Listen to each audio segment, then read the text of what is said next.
on the outside looking in, and I wanna be back on the inside.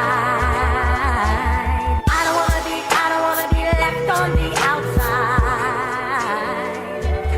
all alone.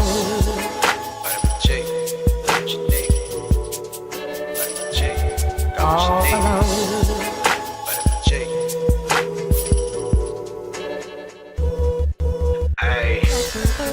Rockin' with beats, discussing the heat in the streets. Take over the west and the east. I got what you need, a dose of this vitamin G.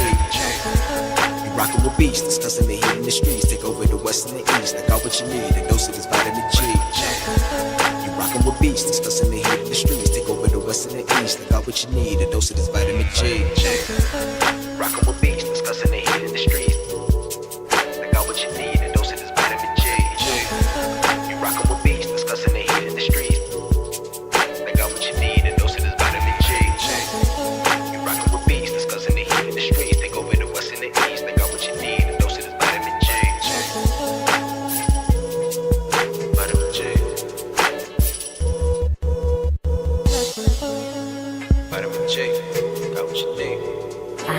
On the outside looking in, and I wanna be back on the inside.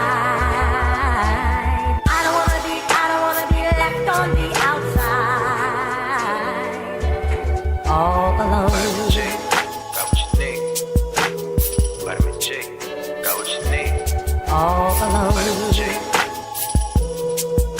Discussing that heat in the street, and we got just what you need on Vitamin G. You rockin' with beats, discussing the heat in the streets. Take over the west and the east. I got what you need, a dose of this vitamin G. You rockin' with beats, discussing the heat in the streets. Take over the west and the east. I got what you need, a dose of this vitamin G.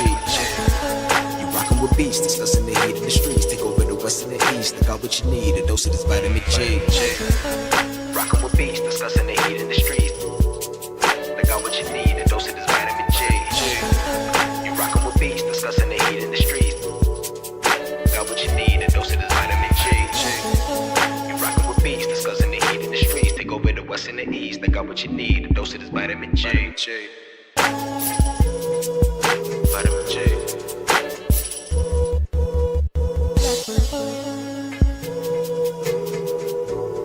I'm on the outside looking in, and I wanna be back on the inside.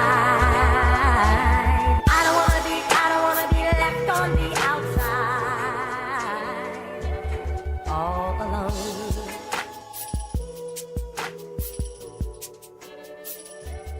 All alone.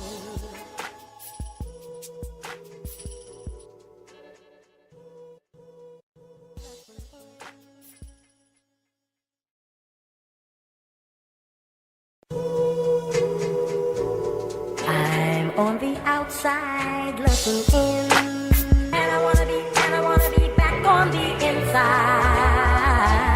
I don't wanna be left on the outside, all alone. Vitamin J, got what you need. Vitamin J, got what you need. All alone. Vitamin J. Ay. You rockin' with beats, discussing the heat in the streets. Take over the west and the east. I got what you need, a dose of this vitamin G. You rockin' with beats, discussing the heat in the streets. Take over the west and the east. I got what you need, a dose of this vitamin G. You rockin' with beats, discussing the heat in the streets. Take over the west and the east. I got what you need, a dose of this vitamin G. Rockin' with beats, discussing the heat in the streets. I got what you need, a dose of this vitamin G. You rockin' with beats, discussing the heat in the streets. I got what you need, a dose of this vitamin G. You rockin' with beats, discussing the heat in the streets. Take over the west and the east. I got what you need, a dose of this vitamin G. Vitamin J. Vitamin J, got what you need. I'm on the outside looking in, and I wanna be back on the inside. I don't wanna be left on the outside, all alone. Vitamin J, got what you need. Vitamin J, got what you need. All alone. Vitamin J.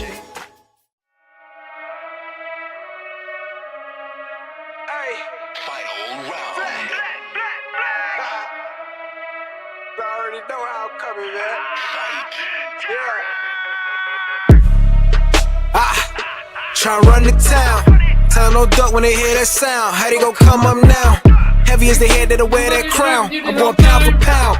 And if it's about smoke, then we talk all of that. From an ounce to a pound. Check it, they biting this now. Cause my drip right up the sea. How could they be? Give me a couple of rounds. Cause I'm a beast. When I'm on vitamin G, you see this start crumbling now. Mad struck, start mumbling now. Get the gist, I ain't reaching for cloud. Plot twist, I'm the one with the keys. Clock blitz, know they love how I freeze. Different continents, I be torn. We live in life, making yours look boring. See, we win at the end, it's a spoiler warning. Cause I keep eating up, I might blow the whole planet. They calling me toxic like global warming. But they keep tuning in once again and again. I'm the one at the top, just to form a warning. Truly, I'm the narrow when it come to movies. Get the narrow, entertain the groupies. I'm the narrow if you come pursue me. But I hop on the game, too busy run up when I'm my girl getting moody. Nigga up with the game, we all go insane. Catching the girls on the duty. I'm in Stixie, I'm locked in. Bought a box, I was like 10. Back then, used to box, nowadays they ain't throwing hands. So you say we got more advanced. One thing about me, I adapt, bought a Glock fan. Keep me safe from the block in. The game kept me off the block. Ain't got flex about looting my Ruger. I can shit on you with my computer. See my graphics card, cause one of your damn job can afford to pay you. My monitor, big as hell, detail, so I can see when I spray you. To reload the clip and record the clip is go all say to that SSD. Know a whole lot of chill game heads like me when they see tune into that VGP. Nothing like how we used to be is bad. We always thought it was entertaining until you left, which I understood why. I truly understood why. Because of your audience. And yeah, no, we changed a lot. It's too bad that Zero have been absent for a while now, and Kofi comes every now and then because he's also busy. Pharaoh, are you here? You're always a little bit on the late side. What have you been playing? Hello, Pharaoh. Well, as I just told Omar, busy. Very, very busy. Isn't that always your motto? Busy? What? Isn't that always your motto, being busy? Yeah.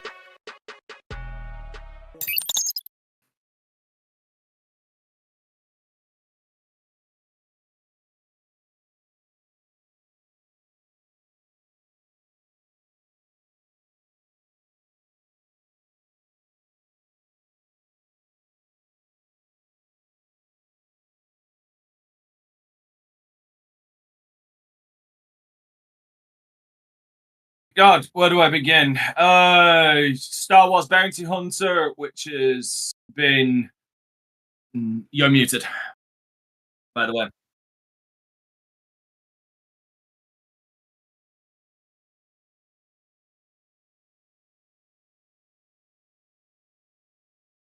There we go.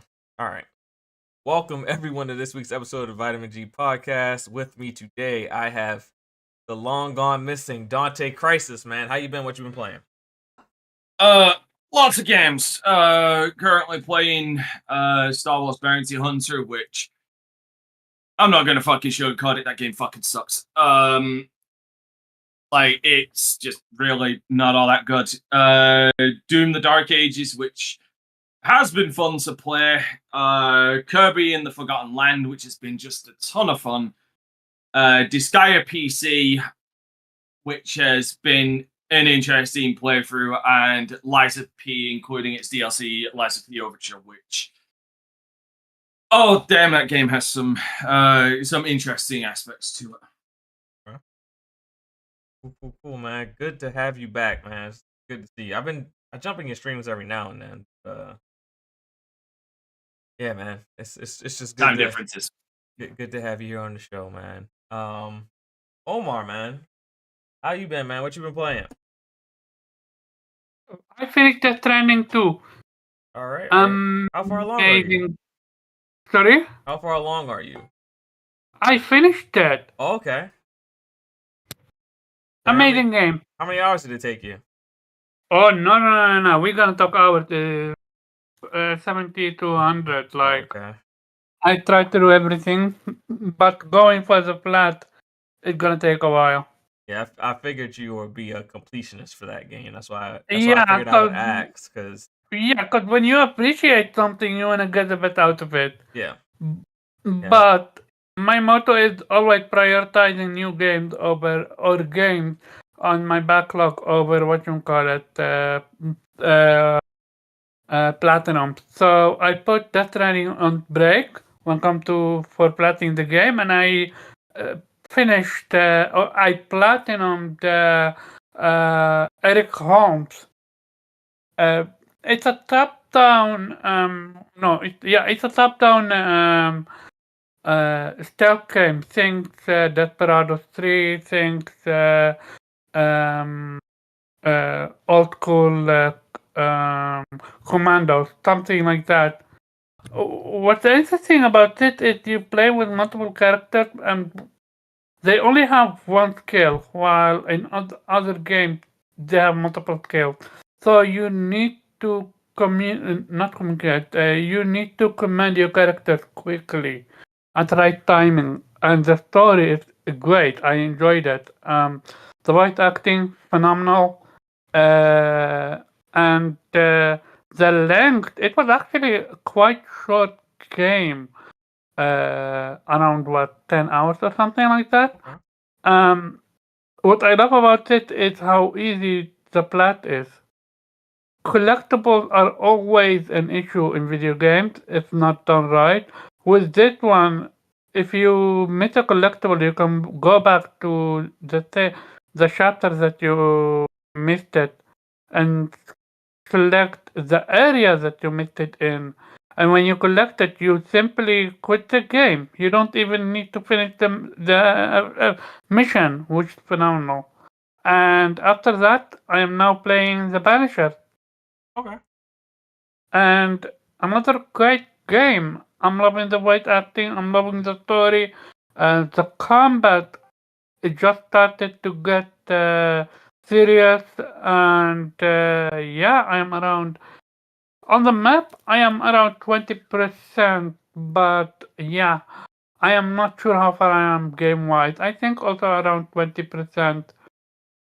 Do I recommend it? Yeah, absolutely. The Banisher is phenomenal from what I've played so far. I love the concept of do you sacrifice everything for the love? Who is the good guy? Who is the bad guy in the story? It's a jumble mess, and I love that absolutely. And besides that, yeah, no, that's it for me. Okay. All right. And it looks like we had a straggler come in. Nappy, man. How you been? What you been playing? I've been doing good. Sorry I came in late. I Very good. was taking a shit. But yeah, I've been doing good. It's been very busy the past couple weeks, had the family reunion. Okay. So we have ours once every other year, and it was a big one because this was supposed to be the passing of the torch to my generation. So my dad's generation got old. They say they're tired of hosting it, so now it's up to my generation to keep the family traditions and keep the family together. Okay. It ain't looking too good. I ain't gonna lie. Only 2 of us know how to grill. Your audio's a little low, but yeah, man. It is. That's good to hear. Good to hear. I wonder why. There But, it goes. It's just better now. a little bit. Now we know you're a mobile gamer, so family reunion doesn't stop anything. You've been playing anything on the road? Yeah, I still got my Red Magic 10. I'm still playing. I was playing that game, of course, playing my Gooner Gotcha game, Snowbreak Attainment Zone. Also, I've definitely got into Killing Floor 3. I will have to say that. Okay, to make this clear, I won't say that Killing Floor 3 is like a bad game. It's just they changed so much aspects of it. They added the fact that they added damage types, and then they added like weapon mods. They did so much to it where it's starting to not feel like Killing Floor anymore. Like compared to 1 and 2, they feel very similar, but 3 just they added so much to it to the point where I understand people's frustration of when they say the game doesn't feel like Killing Floor because they did so much. They gave, which I don't know if it's really a good thing or a bad thing. I'm a little mixed. It's just I'm not used to it. Okay. And it's kind of interesting. The game, graphically, kind of looks slightly better than 2. I mean, and also it's kind of interesting that Killing Floor 3 is only 17 gigabytes when Killing Floor 2 is like 62, 65 gigabytes. And but then again, Killing Floor 2 does have a shit ton of updates, weapons and stuff like that. So we'll see. Let me add on to that. But not only that, but it also has more intricate, detailed animations. I can see. Maybe Someone's already done a breakdown of Killing Floor 2 and Killing Floor 3 animations. that's Like Killing Floor 2's animations just completely shit all over Killing Floor 3's. I have to check that out. I've been killing mostly Zeds. They updated all the Zeds models and stuff, so I'm pretty sure they can't use the same animations from 2 to 3. Looks like it was a whole engine change, to be honest with you. Oh, it is. Killing Floor 2 ran on a modified Unreal Engine 3. Yeah, so I don't know how I feel about Killing Floor. I'm not ready to discount Killing Floor 3 as of yet. Though it's Okay, it's like sorry. I'm not ready to discount Killing Floor 3 as of yet. I'm not going to say it's a bad game. It's a different game to me. Okay, so let me clarify because I'm a man of information. Killing Floor 3 was on Unreal Engine 3, a modified Unreal Engine 3. Or Killing Floor 3 is on Unreal Engine 5, so it's a 2-generation jump. Oh, they're probably not used to that. They probably didn't optimize it correctly. No, it isn't optimized. Well, then again, but GTX 1060 can run it at like 30 FPS though on low settings, so I gotta give it credit. I gotta give it credit where credit's due over there. So, and that's without the fidelity mode. So, but I would definitely say like probably maxing out the settings is a different story. So it's kind of like the game's enjoyable, and plus this is the first Killing Floor that is a cross-gen for all platforms to play. So it's kind of like, yeah, there's some bad, but there's some good to it. Yeah, they added all this extra shit into it where it kind of doesn't feel like Killing Floor anymore. But at the same time, like there's still some aspects to it that does feel like Killing Floor. Like now, like say for instance, we can get this whole panel now, can all hop in the lobby together and play Killing Floor now because it's cross-platform now. You couldn't compare me enough. What, Dante? Why you gotta be? Don't hate on Killing Floor. It's literally $40, man. I do not fucking care. I've been a fan since the original Killing Floor mod. Yeah, I yes, okay, but still, like, it's different. Okay, I'm still trying to get used to it as well. Like, it doesn't feel as snappy compared to 2. 2 definitely. 3 does not feel nowhere near as snappy compared to 2. Like I'm just like, you know what? I'm gonna try to embrace the news. I'm trying to come into this with an open mind. It's not a terrible game. It just feels awfully different, which I will definitely say it is. It feels extremely different. Yeah, well, I'm done interrupting you. My apologies. No, you're good. But other than Killing Floor 3, been playing a little bit more Final Fantasy on my spare time. Which number? And Final Fantasy 7, the Rebirth, because I have yet to complete it. I kind of didn't get a chance to sit down and play video games as much, and also I had to install my girlfriend's TV, so I got a broken TV in my living room that I got to repair, and I'm trying to figure out once I repair it what I'm going to do with it. If I'm going to sell it or I'm going to put it in my bedroom. Okay. You're fixing TVs. You're better than most of it. Most of it, go buy a new one. Now she spent $1,300 on it, man. No. I mean, but TVs are so cheap nowadays. Like for $1,300, you could have. She got I forgot what it's called, but it's a 55-inch, but it's like a gaming TV with the 1 millisecond response and everything. Oh, it's like one of them Asus joint. Like I'm just it's similar to a monitor with all the specs and stuff. Yeah. So because with the Asus makes those 55-inch gaming type. Yeah, so and like an OLED screen for it to replace it is like $250. Well, for a 1300 TV, I'm like, I could pay that money and replace the screen and put it up on my wall or sell it for like $500. We'll see what happens. All right. And last but maybe not least of the stragglers, we got the king of Donkey Kong himself, Zero. How you been, man? He's What you been playing? alive. What's going on, people? Well, It has been some time. You're alive. He's been having his hot boy summer. That's all. I legit didn't think he would come. Come on, good. Where have you been? I am back for the foreseeable future. Life just lifed, and I just had so much stuff to do, so it just came hard to make the shows. But I'm back. Everything's cool, calmed down now, so we're all good to go. Been playing a lot of stuff. Keep it real short though. The thing I've spent most of my time playing is Elden Ring Night Rain. Probably my new favorite game of the year so far. I don't. No, actually, I was surprised. My initial thought was, you get to switch to for Mario Kart because Mario Kart would be great. Then seeing Donkey Kong, it's like, oh, I probably should just get it for Donkey Kong and wait till Mario Kart just gets more stuff, so we can finally catch up to Mario Kart 8. But that is down the line. I still got a ton of Switch games to finish, like the Great Ace Attorney Chronicles. At one point, I'll probably get the new Pokemon, maybe. But I don't really like the Arceus series anyway, so probably not. So Nintendo, I'm cooling on them at the moment. And on the Xbox side, it's whatchamacallit, the Clair Obscura. Okay. Yeah, that came out. 3, let's go. Yeah. How far are you? Not very far. I guess without spoiling anything too heavy.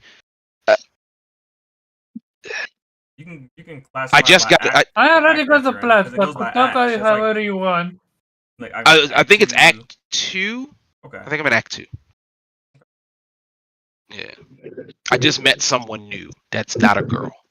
Oh, okay. I mean, to be fair, you meet new people all the time. Just watch which chapter. I think it's 2. Okay, I know. Okay, yeah. Now. And it looks like we have one other straggler by the name. Yeah, I had to drag him. Jubeisensei, man, how you been, man? What you been playing? Oh. I just finished Final Fantasy 16 for the first time, like 3 days ago. 16? You're back at 16? Yeah. It only took me a minute. You didn't finish it on PlayStation? What did you think of the ending? I mean, I know absolutely not. I finished it on a lot of people have issues with Final Fantasy endings lately. So how do you feel about 16's ending? Good, bad, and different. I don't like the ambiguity, to be honest. I feel like I got blue balls. I got up there. Yeah, the ambiguity of the ending. Yeah, it's kind of left very open. Also, the brother living was such a cop out, in my opinion. The thing is, you don't know who lived between the two. You don't get a definitive answer. That was such a cop. Oh, no, we actually see what's his name die. You don't. You see the star go out. You see the star stop flashing, but you don't see him actually die. No, I see. If I remember correctly, you actually see his body disintegrating, breaking. You see his arm and his leg. Yeah. He could lose an arm and a leg and still live. His arm and his leg were he lost his power. It's over. He literally gave it all to his brother. That's why I said it's a cop out. No, he didn't give his powers to his brother. He used all of his power to strip humanity of their power. Yeah, but he also that everyone will be equal. But there's no definitive conclusion of who lived and who died. So yeah, he healed his brother's body, but remember, the Phoenix can't bring anybody back to life. So if he was dead, like, he's still dead. If he wasn't dead, we just don't know. I want to know who wrote the book. Yeah, it's very open ended. Like, for all we know, Joe wrote the book. We don't know. Like, both of them died. Don't know. It's left very open ended. But yeah. So you're indifferent on the ending. You don't like the ambiguity of it. Are you gonna do the DLC? Yeah, no. Did you not buy the DLC? I already finished both DLCs. I just have to beat it on Final Fantasy mode, and I'm done with that game. Okay. If I have to choose between 15 ending and 16, give me 16 over 15 any day of the week. I didn't care. 15 was No. At atrocious. least with 15, we know exactly what happened to them motherfuckers. We know exactly what happened to them. I'm not saying. 15 had so many jump cuts, so many what you call it, time skip and plot Yeah, but holes as that far you're as the like, actual, But as they- far as the they actual explain it all ending, with the though, DLC. it's a lot more definitive. It's a lot more clarity as far as what happened with that game. Yes, compared to- everybody more- dies. That's how that shit is. Like, It's more of a finite ending. yeah, it's more definitive. Yeah. Versus what they gave us. I'll take that. I will take that over. Did he? Didn't he? We'll never know because there's no more magic anymore. Like, stop. yeah, with 15 was atrocious. Yeah, Final Fantasy 15, Final 15 Fantasy we Final know Fantasy the endings story. definitely draw a lot Hey. of ire from the community. There's never a Well, consensus since that is good or bad or whatever. Well, That's interesting. well, since we talked about 33, Expedition 33. The dude from the people from 33 met with Square Enix people, so and they talked gameplay ideas. So who knows? We could see Square Enix bring back Final Fantasy back to its root gameplay, which is turn-based. I mean, I think at some point they will That's not make the another issue. turn-based Final That's- Fantasy. Apparently, that's not the issue. Turn-based- I'm I'm sorry. If this is going to be a discussion, the problem is it being turn-based or real-time is not the issue. It's the fact that Square Enix, as far as story-wise, has been slipping for years. last Yes, good like, they've not- thing not- was They've not been 12. able to stick a landing, or like they've had shining moments in their stories. Like Final Fantasy 15 is a good example of that, but they've been really slipping when it also comes to sticking the landing. Okay, I get you, but also now people been complaining, especially me. I complain about 16 gameplay. Like gameplay for 16 was atrocious. Yeah, but I- 15 well, gameplay was pretty good for the time that it came out. 15 was phenomenal, but yeah, the problem gameplay was fine. Final Fantasy 7 remake had pretty good. is Rebirth Yeah, gameplay is the best. I mean, if you go back the past 5 Final Fantasies, gameplay, the combat hasn't necessarily been the biggest issue. I mean, I didn't play. No, the but game. Look at Strangers of Paradise. That had really good combat. That's not a main It's line. It's not a main line, but it was a fun. It had a, I mean, the story was so bad it was funny. It is. It's just a retelling of one. You technically No, could say it's a retelling of one. prequel of one. It's a retelling of one. It's a reimagining of one. The thing is, what Studio Sandfall did, the studio behind Expedition 33, they evolved the turn-based, not per se genre, but like gameplay. They found a way to make it engaging, to make it not per se emotional, I don't but even like give them that much credit because Yakuza has been doing some really nice things with turn-based to make it very engaging. But I would say that where Expedition 33 comes in is that they have like kind of team-based turn-based combat that's kind of a little bit more in line with what Yakuza has been doing. But not only is it the team-based, they did everything right. Team-based, story, voice acting, music, yeah, I'm talking about specifically the combat, though. Like the combat, I think they kind of took their inspiration from what the Yakuza series has done recently with the turn-based, and they made it. They made it fantastic in a team dynamic for sure. But I wouldn't give them solely the credit because I feel like Yakuza has been doing some things for a while in regards to the turn-based the last couple of years. Now, allow me to add my 2 cents to that one. I would turn around and say the negative stigma towards Final Fantasy going real time really didn't kick in until Final Fantasy 7 because people did like it in Final Fantasy 15. In fact, there was praise for them finally switching up the style with Final Fantasy 15. But it mainly kicked in with Final Fantasy 7 because people associate that with turn-based, which is what they wanted. The reason why it was so widely accepted with Yakuza is because the real-time combat style for those games was more associated with Goro Majima, with Kazuma Kiryu. And hell, when they brought him back with Yakuza Gaiden, the man who sold his name, which is one of the most fantastic names ever, they brought back the real-time combat. And it's only with Ichiban that they keep the turn-based style. Yeah. And the So one they thing, have the one the thing I Judgment think Now about the interesting thing franchise. with Final Fantasy VII, though, is that Final Fantasy VII had a turn-based option. It's just people didn't play it. Nobody chose But the it's turn-based not. option to play. But it's not intuitive. It doesn't function well. Like 7, it created to be played without turn based. Like a turn Well, based, it doesn't. I can't say personally I didn't play the turn-based option because I like the real I time. tried it. Like I beat 7 remake on hard mode even. So I beat the game inside out. Yeah, I but know I what just I didn't played. do the turn-based option. I think turn-based is only option for turn-based is the easy mode, I believe, for that. The biggest issue what happened with 16 is they removed status effect. They This removed is all the why. RPG elements. They just made it an action. Yeah, they This is took out why. the Final Fantasy part.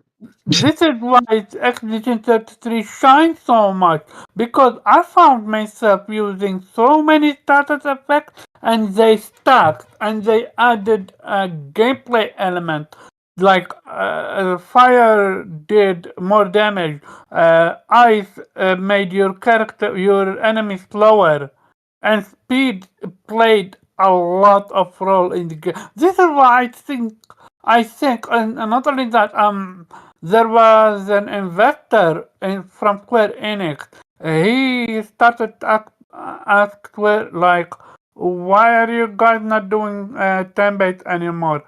He started to ask the hard questions that we have been asking. And now with this meeting with Central devs, I am looking forward to see what Square going to do. Because now they have their back against the wall. And with how they're being financial right now, I am curious if they can deliver an amazing Final Fantasy 17 or this would be their end. I don't think it'll be the end. They're gonna be Final Fantasy. I'm gonna say there never will be a final Final Fantasy. Yeah, they're gonna keep that going for them as long as the company's around.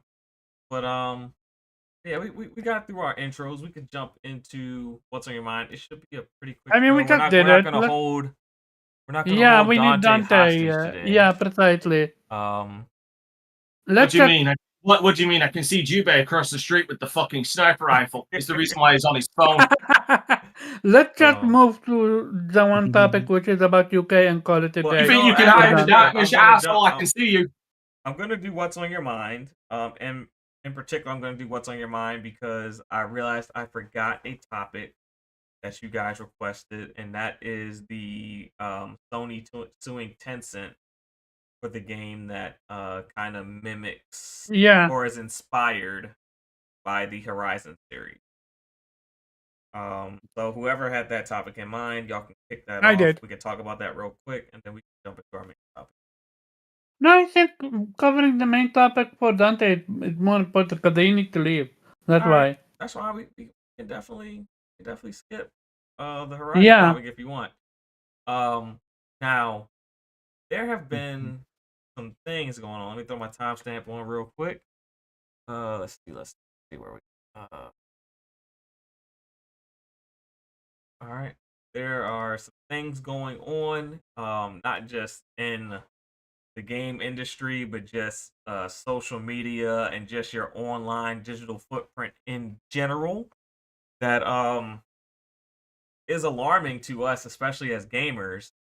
I think the first thing that we saw was a couple weeks ago when a corporation based out of Australia started attacking payment processors, and it started forcing Steam to remove NSFW. Is that Yep. not safe for work? Yes, yep. They started Detroit, they tried to attack. That it's been going on for quite some time actually in the background. It Yeah. all started off So with one game called No Mercy that got delisted for a good reason. Yeah, but let's just say you can essay people in but the now game. they're and- attacking payment processors to the point that. All right, 1 second, I'll be up. All right, I'll be up. So they started attacking payment processors, and as a result, Steam has been forced to remove all NSFW content from being purchased, and they've even sent out letters to the makers of these games about the abrupt delisting. I'm not sure if it's worldwide, but it's definitely in select regions that you cannot purchase these games anymore, and it's very damaging to these developers. And there's nothing illegal about these games. There's nothing illegal about the content. It is legally acceptable content, but because the payment processors are denying the transactions to go through, Steam is no longer able to list these games. On top of that, the UK passed the Online Safety Act that is restricting users from accessing certain content without first verifying their age. Now, from what I've seen, users are able to manually verify their age by uploading their ID on certain platforms, and on other platforms such as X, they're going to lengths of estimating what the user account's age should be, and then they are restricting the content based on that.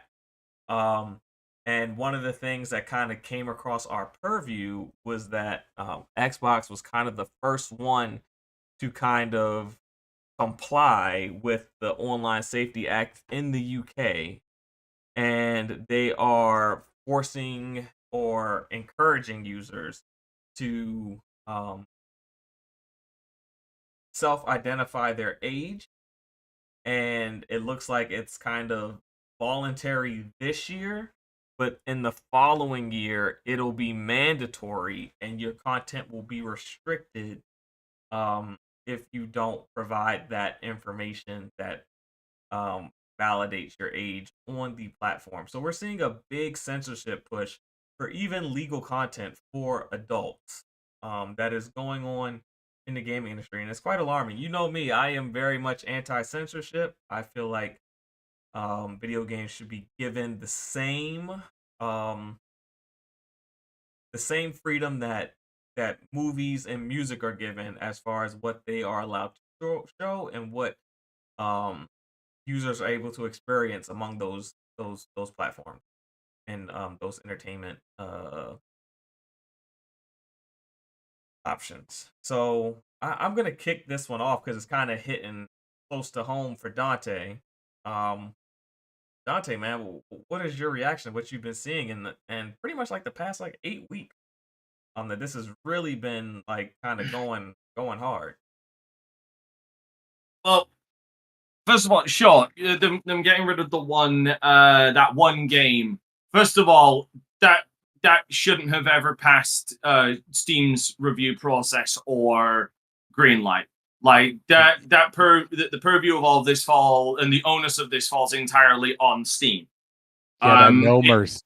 Yeah, it has been said for the longest fucking time, and Nappy will vouch for these exact words. People have been saying that Steam needs to curate their shit a lot better than they have. We have been saying this for well over a decade, and they never fucking do. So this happening was just inevitable. This was inevitability that something like this would spark a goddamn wildfire.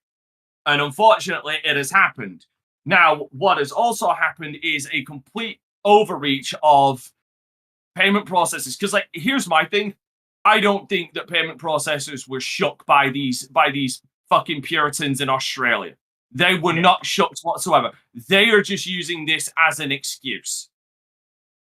This is just an excuse for them to do what they wanted to do for the longest goddamn time, which is to basically flex their goddamn muscles and basically put stomp on a lot of things. Now, do I think that they have a right to dictate what the fuck I spend my money on? Absolutely fucking not. Like you are not the curation police. You have no fucking right to determine what I listen to or what I play or what I watch. Okay, it isn't my neighbor's goddamn fucking deal. It isn't the government's deal. It isn't your fucking deal. Okay, it is between me and the person I am purchasing a service from.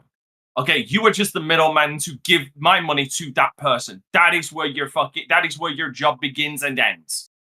Right? And with this online safety act, let's just call it what it is. It is just an Orwellian fucking police state. Because this is something that has been brewing for the longest time. Now, this man's a controversial figure, and you can think of him what you will, but it is a catalyst. It is a exemplar of what we're dealing with. A while ago, a YouTuber by the name of Count Dankula was basically prosecuted successfully for a fucking joke. Now, whether you agree with the joke or not is up to interpretation, but the thing is, it was a joke. Okay, and for context, people who don't know, he decided that he was going to make his then girlfriend's pug into the most reprehensible, evil thing he could think of, a Nazi, just to piss her off, just to get at her, just to get a laugh. Okay, it was all a joke. So he trained the pug to basically raise its paw whenever it heard those famous words made famous by the Nazi regime. Okay, it was a joke. There was nothing beyond any kind. There was no anti-Semitic meaning behind it. It was just a joke at his girlfriend. But he got successfully prosecuted for this because of the laws in my country. So the Safety Act, this was bound to happen. This was bound to happen. It is basically just a way for my government to police anything and everything we say and do. We are slowly reaching towards 1984. Like, George Orwell got it all right. He was just wrong on the date. All right. Yeah, I mean, I'm sorry. I'm just gonna be blunt with it. Again, if I want to watch porn in my goddamn bedroom and in my office, that's between me and my PC. Not me and the government, not me and my next door neighbor, not anybody. It's between me and my goddamn PC. That is a fucking fact. Wow. Hey Dante, to lighten the mood, you want to hear something funny? On my Steam page, on my Steam store page, in new and trending tab, the new and trending tab game shows a game called Sex House Orgy Party as a new and trending game that came out yesterday. And then the game underneath that is Heroes and All Forgiveness Fantasy World, which is another sex game. And then the third game is Kinky Cats. Yeah. That's like, free to play. Yeah. And then the fourth one is Date Banger. and something else. Yeah, but this is actual Steam. Yeah. Well, here's the thing. There's nothing wrong with adult-only games. They're adult. You can filter it out. You can filter it out to give you the option to. Like, there's no reason that adult-only games should not have a place to exist. And let me fine point this. Okay, I should not be punished. I should not be restricted on what I can watch or play because you're a shit parent. Yeah, that's true. Actually, Steam does give you a lot of parental controls, especially with the new family features. Everything gives you great parental controls. PlayStation gives you great parental controls. Nintendo gives you great parental controls. Xbox gives you great parental controls. And here's the other thing. Your cable provider gives you great parental controls. It's just a matter of parents taking the time to enact the parental controls on the devices that their children use. And as a fucking parent, you and Jube, well, yeah, because you're the only two parents I can confirm are actually here. You monitor, you give your kids freedom, but you at least monitor that they're not going into anything that is beyond their age rating. You are good parents because you do that. We should not be punished because other parents can't be asked doing this shit. I mean, it's the year 2025. Every parent at this point has grown up using computers at a decent capacity, enough to be able to enact parental controls if they deem it necessary. But it's not. But it's also the massive hypocrisy on this, because a lot of these people who are complaining were doing similar shit that their parents were protesting against years ago. I mean, yeah, back in their days, they had the comic books in the shoebox underneath the bed. Hey man, back Nowadays, in our days, we had Skinemax on channel 99. We was watching the oh, we was damn. watching the black and white screen, trying to get any glimpse of Yeah. a Yeah. boob we And could love get. Glimpse of the side boob. Right. All You that for gotta a side turn the boob. volume all the way down, bro. You gotta be like, Whatever. Remember they had the Woman, Spice woman, channel, woman, and it was woman. like it would like do whatever it was doing, and Or I just remember late at people I were remember late desperate at back night in the day, boy. I'm about to say the Girls Gone Wild commercial on repeat Oh yeah, for the 1 to whole 3. night. 1 to 3. Girls Gone It was Wild. nothing You but already knew what it was back in the day. I was like, damn. 1 to 3. You know what? I don't know what channel it came on, but it was one of them major network channels like CBS or something like that. 1 to 3. It was all Girls Gone Wild. Yeah. But And them was scary hours. yeah. My issue is, where the fuck is the Steam quality of life control? Like, how can you allow a game like this where you can literally rape girls Grape. be Yeah, allowed great. to exist? no, again, and that's what I said earlier, Omar. That's what I said earlier. And Nappy, again, back me up on this. PC gamers have been saying this for over a decade. Trust me, we have. And I can tell you, and again, Nappy will back me up on this. Nappy, when did a majority of this backlash to Steam's lax curation start? Where did it start? You should know. This was because that honestly, when that No Mercy game came out, it was just like, what the fuck. But then also denying certain games, but then allow us other games. No. This is further back. This is further back. This was when the major backlash against Steam's lax curation started. It was years ago, and it was one of their biggest features that they still have, but they did add a little reinforcement to. But it's still a problem. Access. Steam Now, Early Access. Similar. It was Steam Greenlight. Oh, Well, I forgot all about Greenlight. Early Access Greenlight, same now thing. to the point that you guys are bringing up, I do not in any way want to defend a video game that allows those type of activities to take place. But those Trust me, none of us do. Those activities take place in film.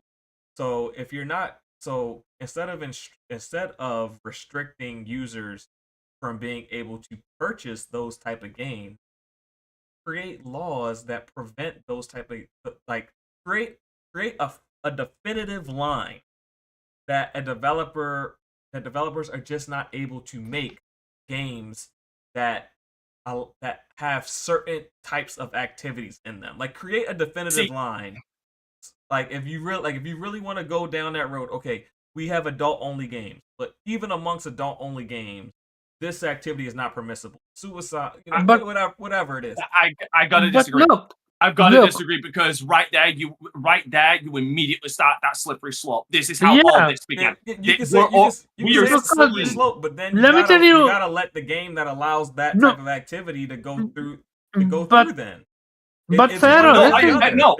You can't. You gotta have a one way or the other. You gotta. But that's where we speak about wallets. That can't be crossed, or you gotta let everything through. Pharaoh, listen. Now they try to go after Detroit Become Human. Why? Because apparently there is violence against women. So there is a slippery slope. If you create this, if you take the time to create just a definitive line, like certain specific activities are not allowed. But there's no definitive. That's the problem. There's no definitive. Yeah. You give them an inch, they take a mile. I'm about to say, look at microtransactions. Look at battle passes. Yeah. Look at censorship in games. I don't disagree, but if you don't have a definitive line at some point, where we're at right now, where we're just getting rid of everything because we just can. Do you want to? But here's the thing.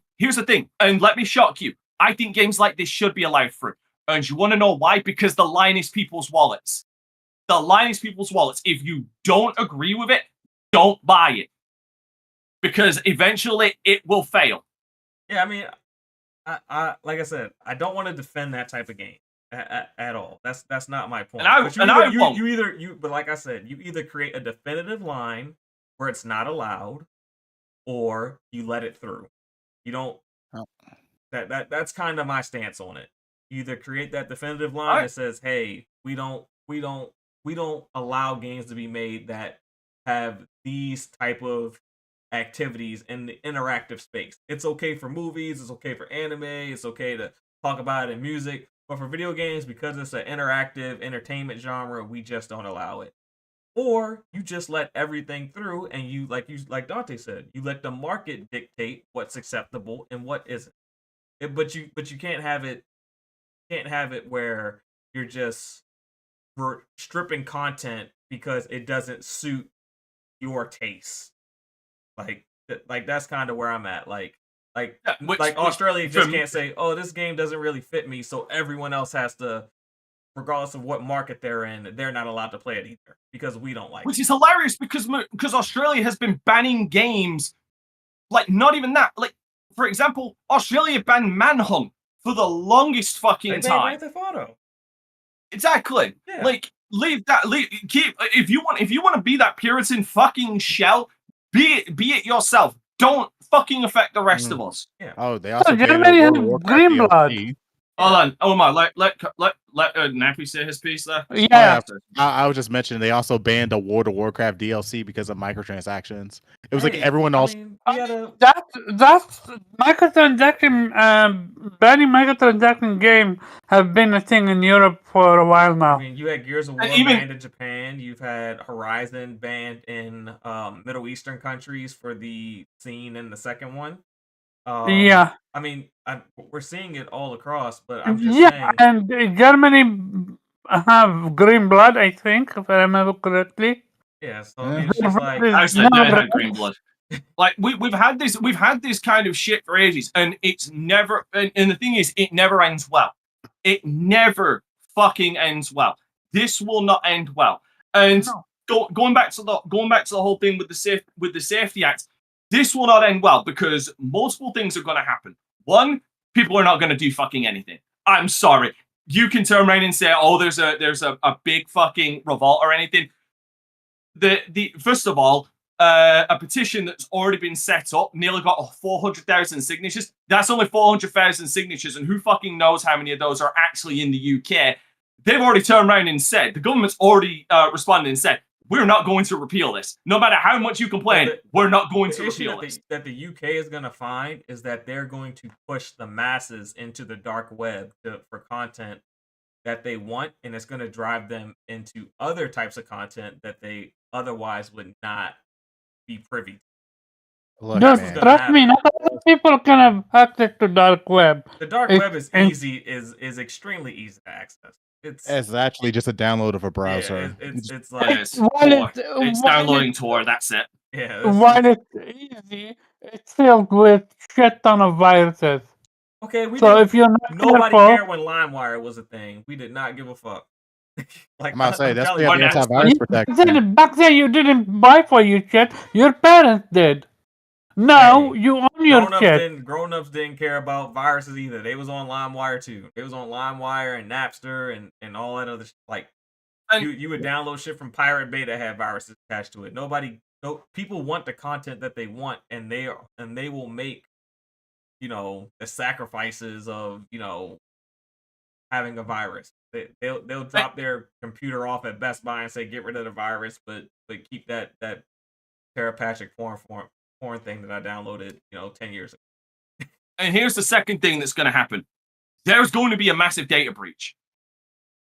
I do not fucking care what the government says. There is going to be a massive data breach on this. Absolutely. Everybody shit, whether it be a foreign power, because as much as we shit on North Korea, they've already taken billions in Bitcoin. So we know they have the potential of doing this shit. Or if it's just some fucker on 4chan who wants to make a point. This shit is going to leak, and everybody's information is going to be put out on the internet. I'm telling you, people who want adult content will run to the dark web as soon as their friends do it and be like, "Oh, I went to this website. It was real easy, and I was able to get everything." People are going to run to the dark web for this type of content. They will. And here's the thing: what's going to aid that is, and Omar tried to bring this up because this relates to what you're saying. If the UK really does try to ban VPNs, which I don't think they have a fucking chance in hell of doing, because one, that is just illegal. Like you're banning a service for multiple things. Right now, it is not illegal to have a VPN because full stop. If they try and make it illegal or try and implement some kind of restrictions, it's not going to happen. Okay, but if they try to, there's just going to be somebody who comes up with another workaround, whether it be through the dark web or whatever. Which brings me to my ultimate point on why I've turned around and said in the Twitter that nobody's gonna do shit about this. Like, you can turn around and say that people are complaining and that there's gonna be protests and shit. Nobody's gonna do shit, because we live in a society. We live in a society where we don't look to change things. We look for a way to fucking circumvent them. Yeah, I mean, I just go back to the Prohibition era when people weren't allowed to purchase alcohol anymore. They found a way. Yeah, they did protest. Like, there was no mass protests in Washington. They just went to speakeasies. We don't look for solutions. We look for circumvention. Yeah, but by the way, I need to emphasize on this. This is not a UK only thing. Europe is becoming a worldwide issue. Yeah, well, Europe and the USA are about to introduce their own Well, the USA is already starting. There's certain states, this is what I'm saying. There's certain states like a lot of the red states are starting to ban porn and gambling, and like if they had gambling before, they're banning it. So and if we're seeing it in the US too. It's mainly in red states. But you will see it in blue states. You will start seeing this. Yeah, I'm sure you will see it in blue states, but as of right now, it's more of a red state thing at the moment, and I'm sure it'll move to blue states over time. Sure it will. It's beyond the problem. Sorry. And John Deadman, John Helldiver just came up with the example that I was going to give, even though it is a different kind of privacy breach. The fucking T app that recently had everybody's fucking information leaked from their database. That wasn't a hack, because they basically stored it on a place where if you had a URL, you could just get that information. But we've seen a data breach of that magnitude happen where over 1 million people's information, like their government licenses, were fucking leaked onto the internet by just a bunch of 4chaners. That is going to happen to the UK government. I look at it like this. There's a reason big tech is like acquiescing to this and wants this. What's the real money behind big tech nowadays? How does Google make their money? Selling people's information. They buy and sell information, correct. So having this verification is literally free fucking information for all of these big tech companies. They get age demographics. That way they can continue to market to you appropriately. Like it's a boon for these big corporations and tech businesses. And that's why none of them are like fighting the funk. They're just like, yep, that's fine. Yep. It's the same thing with Stop Killing Games. How we've already seen the fucking lobbyists in the European government trying to fucking downplay it or fight against it. Like, they don't want this, because if it goes through or gets any kind of legs, they're screwed, because a lot of their shit goes out the window. Another thing, and this is the biggest, most important thing, and what's his name? Dante comments about it, is none of these companies have shown us that they can be trustworthy. Every single company have got hacked. PlayStation, Xbox. I don't know about Nintendo myself, but what I do know is we trust our private information with these companies, and we got hacked. And now that we actively need to showcase our not only picture but like our driver's private license or passport, anything that yeah, verifies your like age, this is basically. a on a whole different level when it comes to terrifying and private breach. The biggest Just hold on. issue with there's no company that is gonna 100% protect your information, because it always comes down to the end user at that company, and there's always gonna be one motherfucker at that company that fucks up and gives a hacker a way into their system. It's just always gonna be a thing. Like, there's always gonna be someone that clicks on an email they're not supposed to. There's always gonna be someone that hooks up their phone to their computer to charge it when they're not. It's always gonna be one. People forgot their laptop. Motherfucker. Always one. Allow me to make a couple of allow me to make just a couple of points right now. Here's the thing, and unlike a big corporation like Sony or like a number of other companies, Sony somewhat being the exception because of the interview where North Korea hacked them because of that movie. A lot of these companies get hacked by third-party by third-party hackers. They don't get hacked by governments. They don't get necessarily hacked by terrorist organizations or anything like that. They get hacked by hacktivists or trolls just doing it for the lols. Like I think it was Lizard Squad did it to PlayStation. This is the UK. This is the UK fucking government. Okay, not only are hacktivists and motherfuckers wanting to do it for the lols gonna hack them, but foreign powers with actual fucking technology with backing behind them are going to try and get this information.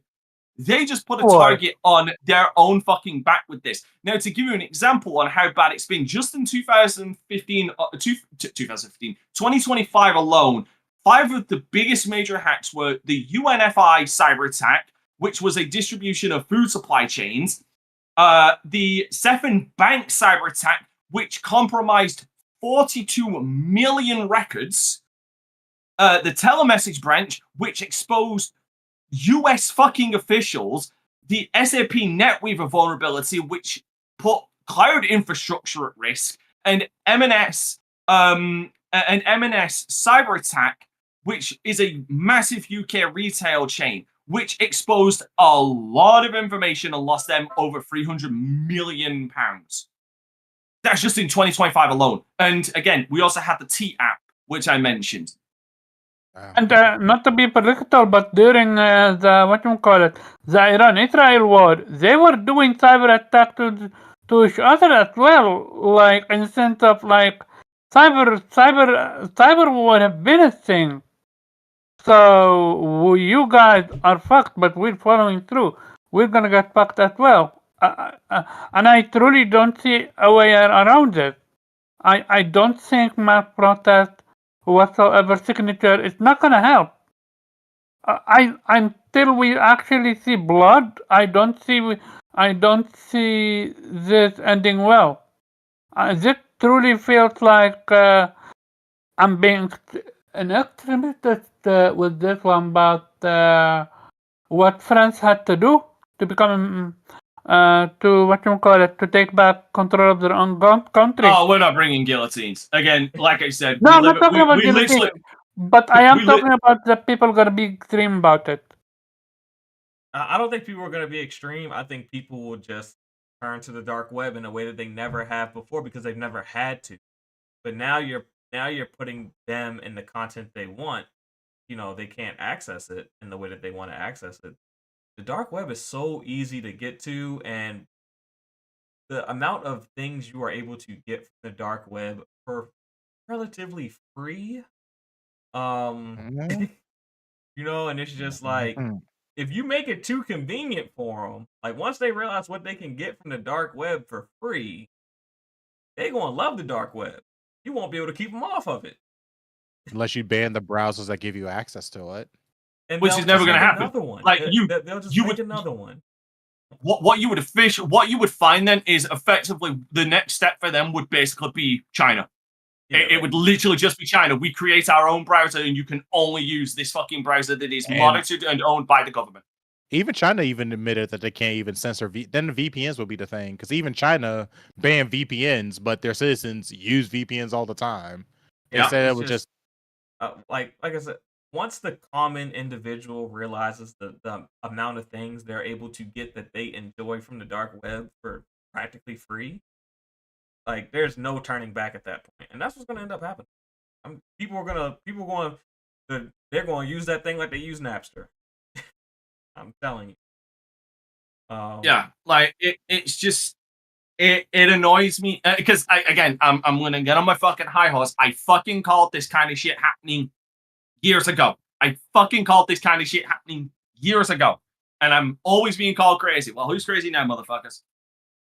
People turn around and say, "Hey, what? The end gonna be like the started with you at franchise. Brexit. That was the beginning of the end for you guys." No. Okay, right. Now I'm going to get political. No. The end didn't start with Brexit. The end started with the fucking handling of Brexit.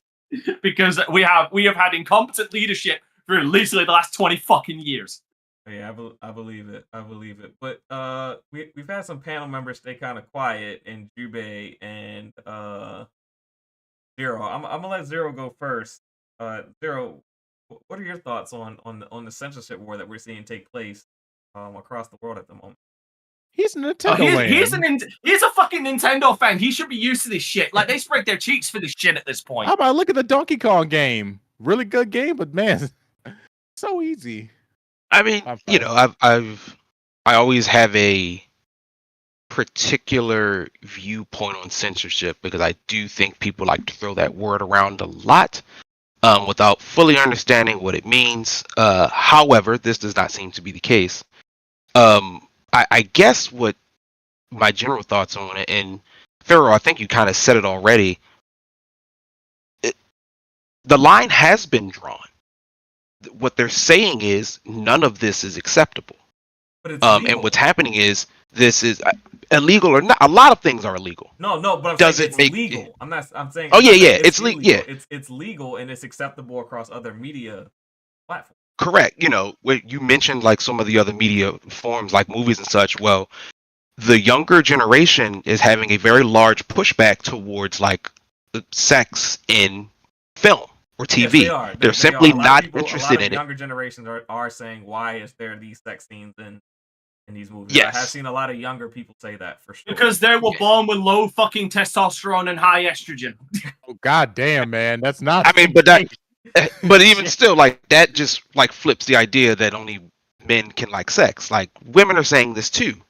And so like the younger generation has just become a bit more conservative. I don't particularly know why. However, too much. I've absolutely got to disagree there. No. I've got to disagree. The younger generation is having the younger generation is becoming more conservative. That's why, particularly if we're talking about countries, why particularly in our country, the rise of this strong conservative movement is a big portion of particularly young 18 to 24-year-old males who are like, I don't want this. And part of it is, I guess, a swing from the pendulum of like, if everything is open and free, then that becomes like bad, right? Because like, if everybody you walk across now could be an IG girl or an OnlyFans model, where at one point it was regulated to certain spaces in the world. Like certain people had to know about Pornhub. Literally everyone knows about OnlyFans now.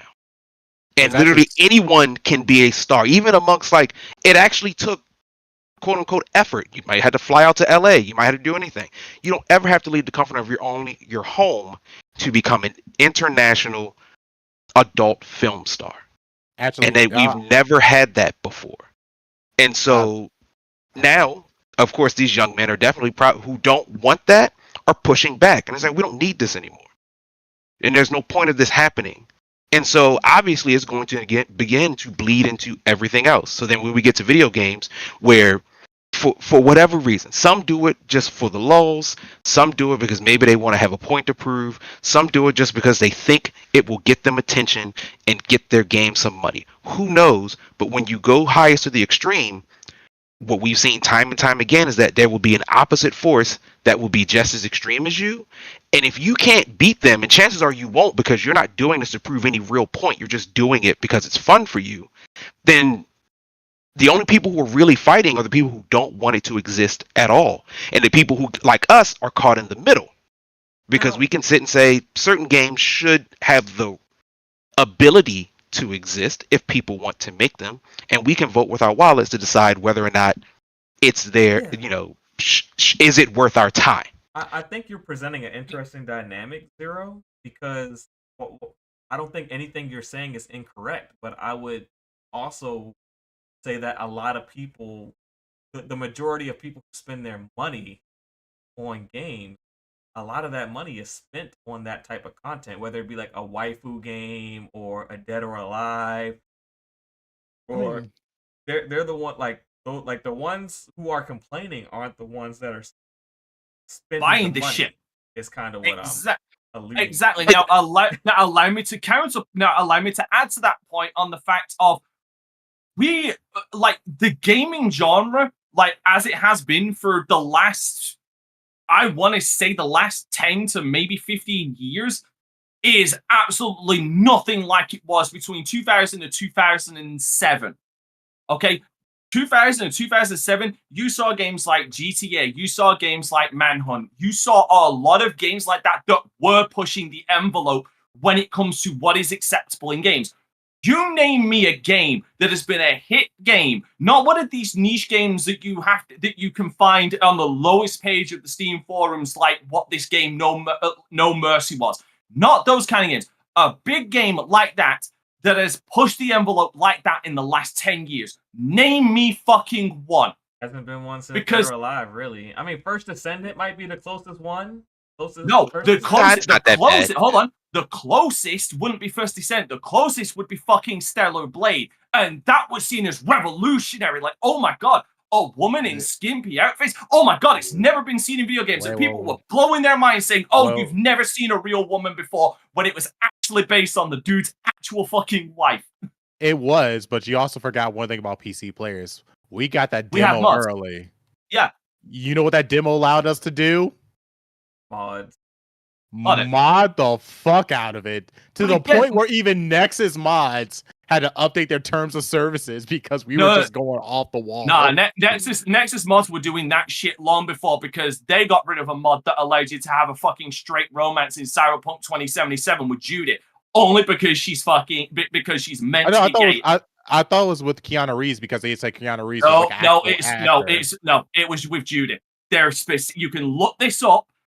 There is articles about it. There was backlash about it. Nexus mods removed that mod because you're not allowed to have a mod that allows you to have a straight romance with a fucking fictional character in a video game. Look it up, Nappy. Yeah, I have to look that one up because I thought it was Keanu Reeves. I know about the Keanu Reeves mod that they removed because they realized people were having sex with Keanu Reeves, and that's a real person. I will shoot you that. I will shoot you. No. I believe you because I mean we modded everything, but yeah. Johnny Silverhand looks just like Keanu Reeves. Like, stop playing with me. Now, I'm not defending. I'm in the face, but you can't sleep with him. That's weird.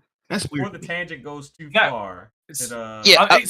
My tangent hasn't gone far enough. I mean, what I would say is though, but like to me, that is sort of precisely the problem.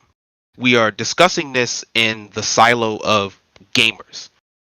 My position is that is perfectly fine, and it is why we need to implore organizations like Steam to really manage their content better, because information has never been far more easier to get out and misconstrue. So I don't have to have ever played Stellar Blade. I don't have to play video games at all. But if I just scroll through TikTok or Instagram Reels, it will just pop up, right? And if it's something, derogatory or bad, that is the end that anyone needs to begin to say, I don't like this. And Stellar Blade is a big game. Just take some random bottom of the barrel Steam game that happens to appear for some reason because it becomes a viral hit for whatever reason.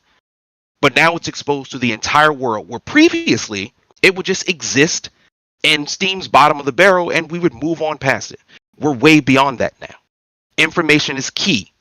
And so anytime this stuff is getting out, everyone who is not a gamer, who does not have the full understanding of it, and we cannot expect people who manage this to have a full understanding of it, is going to flip out and swing in the opposite direction. We would love for everyone to be as intelligent and informed on issues as they could be. We know that is not the truth. We can't even get it amongst gamers ourselves. So how do we expect the outside world to do it? And what's going to happen is what is happening. When governments get involved, they certainly do not know what is happening or what isn't happening. Yeah, and the people like Google and the big tech bros who do, but like Jubei said, they're cool with this happening. So they're not going to come to our aid. So it's a little bit of a damned if you do, damned if you don't situation. But again, some of the easiest steps to begin with is like, hey, Steam, perhaps the game doesn't need to be on your page, or it needs to exist in the backroom section. Because it's going to get bad for us because of this. Yeah. Steam should make a page called the Steamy section. Truthfully, like, you know, back in the days, the old video stores as far as behind the curtain. Like government is that we kind of got to eliminate the stigma that gaming is a children's hobby. I think we already have. We did. I'm about to say the average gamer, as it pertains to gaming, I think that's where a lot of these attacks come from. I mean, I'll say the average gamer in the United States is around 32, believe it or not. Yeah, but the thing is, the average politician is in their 80s, and they didn't play video games. So they don't recognize that to be the case. I don't think it's... I'm sorry, but when some of the most recognizable people in the gaming industry, like, for fuck's sake, esports, for example, are in their mid-20s to early 30s, I'm sorry, that stigma died a long time ago. It hasn't. It hasn't in the U.S. I'd tell you that. I think it's evolved because it's not necessarily like children, but it is a very specific brand of person who, for a lot of people, don't feel like they provide value. Yeah, they do not find value. That the professional. Yes, streamers don't. And yeah, you know, is an active member in their community. They don't think they play video games. Right. And like they don't view them as like important roles in society. Like they're maybe a step above the guy who works at McDonald's, but just barely. Right? So like they still view, and like largely again, if you just watch the information that's out there, like the biggest sort of games or the biggest names or the biggest whatevers will sort of like send the wrong message. So if you're just scrolling through and the only thing you see that PewDiePie is a Nazi, then it's just sort of like, oh, well, like, I know him to be a professional gamer. I had a whole conversation with my sister-in-law just in regards to Mr. Beast, and she just did not understand who or why he got so famous. I don't understand either, but, you know, and it's like, it is what it is. It's like, you know, you got featured in Nickelodeon's Kids Award show. So it's like to explain it, like, well, how did this person get so famous? Well, this person sits on a screen and plays this game, and it is far more involved than that because it's all personality based. Yeah. And I usually describe it, it's just sort of like radio, where like anybody could just start up a radio station, but like it takes a personality to keep you entertained and tuned in for the entire time. So that they don't view gamers as valuable. And then when you have people like what's the dude who like lives in a filthy room, we have Asmongold. Oh my god! Or you've got Dr. Disrespect. This is what the general public sees. They don't see like a Mr. Fruit or a Game Grumps or whoever. They see Asmongold and that crew, and it's just like, oh, these people are horrible people. I wouldn't even given some of the heinous shit that Game Grumps have done, I wouldn't even turn around and put them there. That is a terrible thing to say. I mean, so like, so you know, that was like the only one decent one. Markiplier is a nice guy. Markiplier is well. Here's the even PewDiePie. Like, what the fuck? Like, aside from like, well, actually, do you know what? Given the Game Award, he said, you know what? Fine. But yeah, Markiplier is one of the few. Jacksepticeye is another one. Yeah, and then again, you've got to like know these people, and even they don't always rise to the top because if you're not inflammatory, people don't care. Now, here's the other thing. I would turn around and say that's also a failure of the parents that they're letting these people raise their kids instead of raising them themselves. I don't disagree with that at all, but we have to live in a very truthful world. Is that like information? It's just going to be out there. And what's happening is parents who do want to raise their kids are unfortunately sometimes overreacting. So if I see that my kid is swiping through and they come across PewDiePie or whoever or Asmongold, it's like, I don't like this person. And the way it's all algorithm based round. So if they like it, then that's it. Andrew Tate has made an entire career out of like selling young men this very specific view of masculinity. And if you don't want your son to have that, it becomes really difficult to manage that because everybody else in school might be doing it as well. Yeah. You're supposed to be a good parent and you will do your best. Now, but I think part of that also involves teach your kids. Absolutely. You your kids. I mean, absolutely, but like we can't pretend as though they're way too young. But even I've heard them say the little top G remark. I mean, it's like it's just how children operate. It's just common. It's a common term now. Top G. Yeah, like it's just how children operate. Like you do your best to make to raise proper young humans. But admittedly, it is a bit easier if you don't have certain things trying to influence them. Now, I'm not saying censor this stuff, but that's what they're saying. And the only way, we have to combat that. And you do that through education, not censorship. But gamers need to start educating non-gamers. We can talk about quite frankly, if we view it in this way, gaming is our baby. It is our child. We have to protect it and train it and keep it well. Otherwise, it's going to run amok.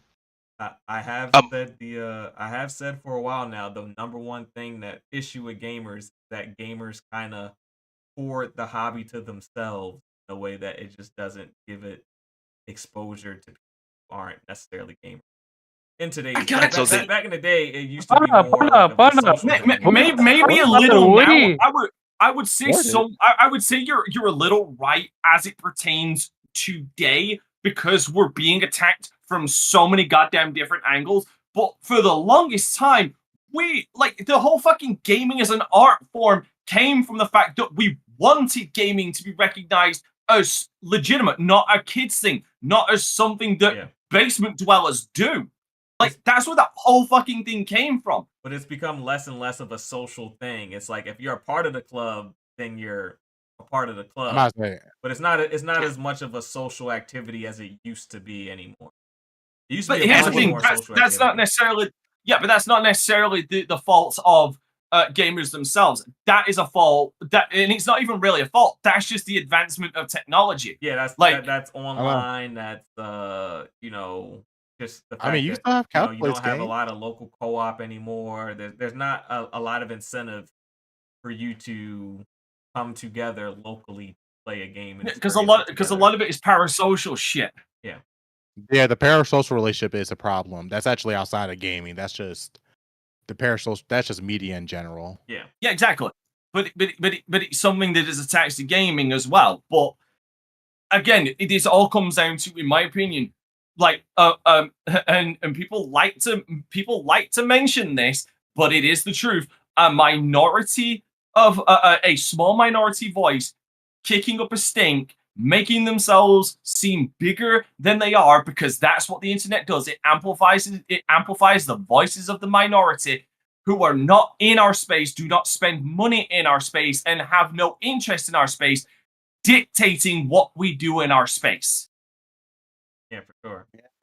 I'm not gonna go to a I'm trying to think of a non-extreme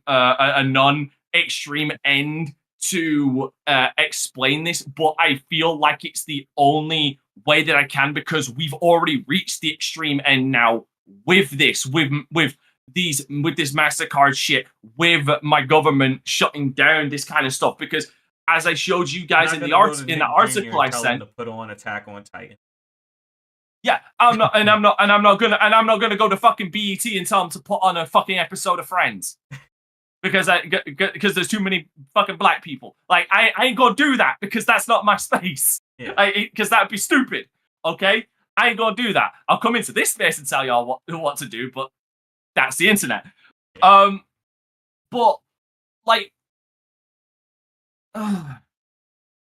His brain malfunction. He is really malfunction. tired. He I was is. gonna ask Jubei for his opinion, but he'll be back in 2 seconds. Watch. He'll be back in like. So He'll be back the in a thing couple is, seconds. the thing is, this is not on the game. It's like, to me, you guys talk about parents, but this is all about censorship for them. They just want to censor us. What's a power They move? want, Yeah, for sure. yeah. Definitely is a power move. So I think Steam was beyond fucking stupid for what they did, but I don't think that Steam was the end all be all, in the sense of it would have came from a different source. If not Steam, they would have found a way. Yeah. What they're doing right now, this is something is being done systematically. This is not out of a whim. Like Yeah, you they would don't have another excuse. Agree. like this is being created for years, planned for years, and they found a way to introduce it, not to introduce, but rather force this loophole in, and now we're fucked. And that I don't disagree with, but this is why I say, like, and this isn't like, I don't mean blaming us in the way to like it's all your fault. But like, we are the arbiters of our hobby.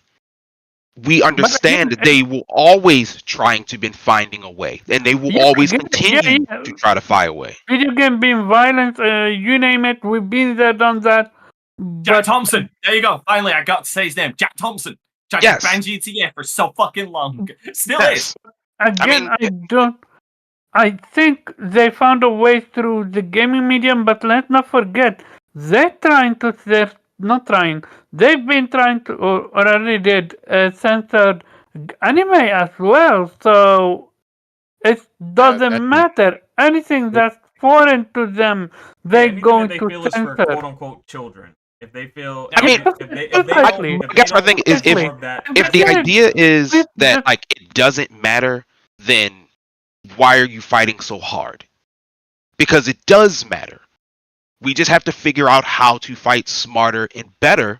But like, if you've resigned yourself to that, this is an inevitability, then what are you fighting for? What are you upset for? But right now, we Pharaoh talk about dark web, but I don't think a lot of people are going to make use of it. Most people. Here's the reason why unfortunately, and this is, and again, you can call again, I'm not being defeatist, I'm just being pragmatic in the truth of this. Like, this is why I turn around and say, no matter how much we kick up a fuss about it, we're not necessarily going to get anything done because we don't have people on our side in these positions of power. Like, we just don't. Like, the one exception being that I believe the vice president of the EU would stop killing games. Like, he is like that sole goddamn exception. He is a fucking unicorn in this world. We don't have people like us in the upper echelon of these of government or in these payment processors. And also, I'd like to point this out. One of the biggest fucking problems when it comes to this payment processor thing is the fact that there is only 2 major companies, Visa and MasterCard. Yeah. Like, yeah, they definitely have a monopoly. Okay, now allow me to. I'm a little something to say, but yeah, it's Visa and MasterCard that dominate. Yeah, allow me to just pull back the curtain on something, and this is public. This website has mentioned this, but allow me to pull back the curtain on something. A website, a not safe for work website that I am somewhat affiliated with. I know the owner. Yes, I'm somewhat affiliated with because I know the owner and I know a lot of the people behind the scenes of it. They recently had to implement a lot of censorship, like overreach of censorship on the 11th hour. They were working out something with the bank, and then the bank came to them in the 11th hour and told them, you need to implement this censorship or we're going to cut off your payments, full stop. Purely because they're a website that works in the not safe for workspace. This was a number of months ago. That's how I knew this shit was coming. Because if they were doing it to a not safe for work website, this shit was bound to fucking happen the moment anybody kicked up a fucking stink. And it damn near collapsed their website because they just were not the bot, the algorithm they put in for the censorship was not ready. And it was literally Orwellian. I don't disagree. And again, particularly not safe for work websites were some of the first ones. Like when Pornhub had its whole issue, and like what happened was a lot of creators who made money or their living through this service said this isn't an attack on children's sensibilities. This is an attack on us. You just don't like us, but you're disguising it as that, and they fought for it. This is a bit of the same thing. It is not an attack on the sensibilities of children getting into games and dangerous things. Again, they don't necessarily view gaming as something as worthy. And so if they can get rid of it or censor it down to where everything is supposed to be clean cut, they will 100% do that. But if we're being pragmatic, again, we understand that this is going to happen. So, and we don't have people in these spaces. My next argument would be, can we get people in these spaces? Yeah. You know, change is long and arduous. It isn't going to happen tomorrow, but instead of building the next streamer, can we build the next gaming congressman? These are very real things that we could say here to ask about, because if we got to be practical and pragmatic, you can't just say parents raise your kids. They just don't always do that. We know that to be true. So we have to find other solutions other than hoping other people are going to get right and help us. We got to help ourselves. You can't expect anybody else to help us. Yeah, for sure. So which one of us is going to run for Congress then in our districts? And that's part of it. Or at the very least, or talk to your congressman. Like, just call him up. You're going to be a House member, going to introduce the bill. Like, as soon as we have the Congress House meeting, introduce the bill. And the best thing is, in the U.S., even if you're a convicted felon, you can be a congressman. Hey, Dante, I just want to let you know something, Dante. I know people with government clearances that have OnlyFans. Oh, it's now okay for you to have OnlyFans. Listen, okay, have a Nappy, so I don't think they care. Nappy. We shouldn't talk about Jubei while he's not here, okay? Wow, damn. All right. So going back. Sorry, I just want to point on something you said because I heard what you said, Pharaoh. You're right. This does go through. This does leave the sphere of gaming. This is a genuine issue that affects our freedom of expression, our freedom of speech, and our freedom to buy and trade what we want. It does go beyond the sphere of gaming. Yeah, for sure. This is a genuine issue. Yeah. Actually, as a matter of fact, for the U.S., we need to be part of the FCC. I am Mr. Anti-censorship. So when y'all brought this topic to me, I was more than willing to bring it to the forefront. Okay, is his ass cutting out for everybody else, or is it just me? For me too. It's good to know. It's good to know that I've been gone for so long, but that issue still fucking persists. I don't know what it is, man. I mean, my mic levels seem fine on OBS. It might just be a Discord. It's not OBS. It's your Discord. It's not OBS, bro. It's your Discord. Yeah, no, I'm saying it might just be a Discord issue because OBS is reading just fine. Yeah, go on. Sorry.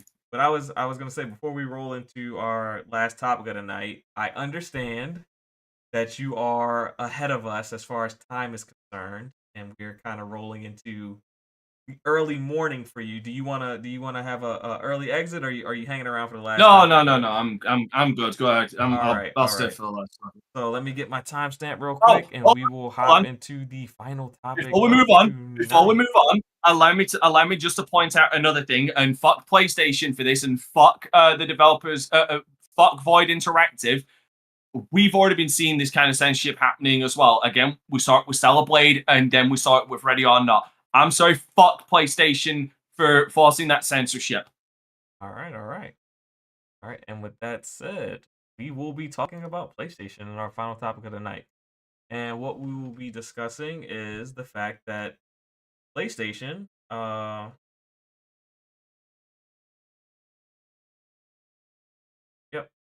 So PlayStation on Friday night posted a job listing that I guess people caught wind of. that they are going to be hiring for an executive level position that is going to be focusing on moving games to every platform possible where that executive deems it makes sense. Or he will be reporting the numbers to his boss, and his boss will be using those numbers to determine what games make sense to go where. So it has stirred up the community quite a bit as far as the belief that, with the Helldivers announcement taking place, and in combination with PlayStation canceling, I think, close to 12 live service games in the past 2 years, that some of these tentpole titles will be making their way to platforms that they are not familiar, or shall I say comfortable, with those titles appearing on other platforms. And it has sparked a lot of talk in the community about PlayStation. Is it the whole slate? Is it just going to be maybe the new Horizon MMO, or is it going to be something like a Days Gone, or Uncharted? Is it going to be a God of War, or a Last of Us when The Last of Us Season 3 comes out? I mean, there's just a lot of speculation that is taking place around this new job board hiring, and just how far PlayStation is willing to go as far as releasing content onto other platforms, and the type of content that they're releasing on platforms, because it's all the way from Steam and Epic, all the way to mobile, Xbox, Nintendo, everything. Literally everything as far as this job list is concerned. So I am going to actually kick this off with Omar, since he's our staunchest supporter of the PlayStation brand. What were your thoughts when you first saw this announcement on Friday night or Saturday morning during ahead of time? I'm freaking out. Damn. And like, I'm sorry, like, I don't see, like, here's the thing.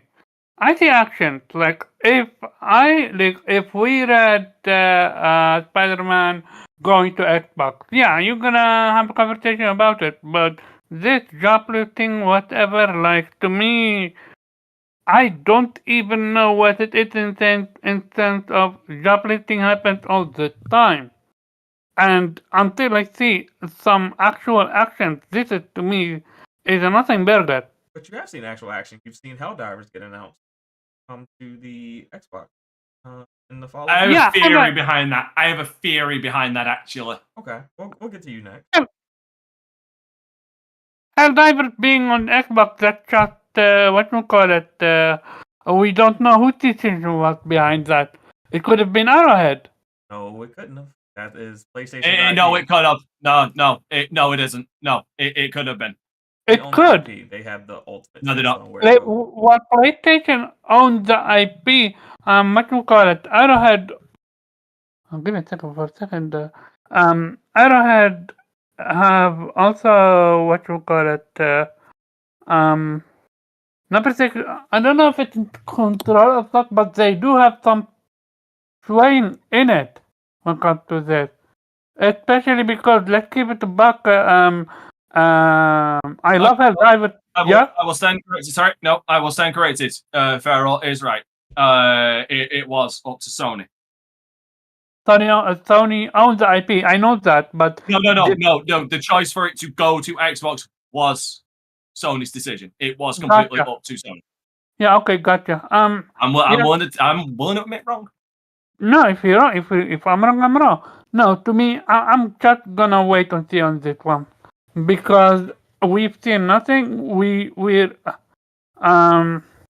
yeah. Do I believe the PlayStation could put the game on Xbox? Yeah, I do believe that, because the industry is changing and we've been seeing it. When that happens, then I'm gonna have a conversation about it. As of right now, I'm not like the people on Twitter. I'm not changing my profile. I'm not doing anything like that. People going from PlayStation to be neutral like now. Fuck that shit. I'm just gonna be gaming. That's it.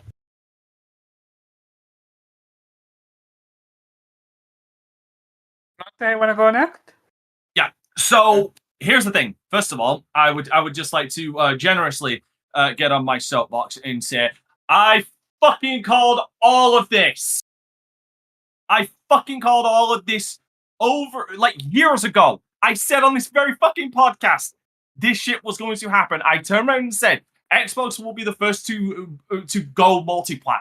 They would be the first ones. They will start putting their games on PlayStation first. I fucking called that right. I'm still waiting on the announcement that they're getting out of the console market and going predominantly with Xbox Live. Xbox Game Pass, and that's going to be on all other consoles and PC. I'm still waiting on that, but I've still got my hand on saying that that's going to happen. I turned around and said that going to happen. I turned around and said that PlayStation would start putting their games on other consoles as well, because the problem is we are in the PlayStation, the console market in general is stagnated. We're not getting any more gamers into gaming because that generation has yet to be born or is too young to play video games. Okay, we are at that point. We're going to need to wait another 10 years minimum before we start seeing an extra boom in numbers when it comes to console sales or game sales. We're gonna have to wait that long. Okay. I mean, they're already a tablet gamers, so Fortnite's on mobile now. Roblox on tablet mobile. and And so they don't need a console to play those games. The PC, not tablet to console. Hell, fuck it. A lot of people are transitioning from console to fucking PC as well. Yeah, for sure. And that's another thing I called that we're going to see a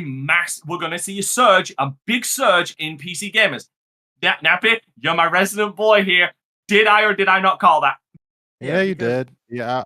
A hardcore console gamer eventually becomes a PC gamer, even if it's a casual PC gamer, because the money that they would invest into a console and everything else, they realize that they can save that money and have a more advanced setup.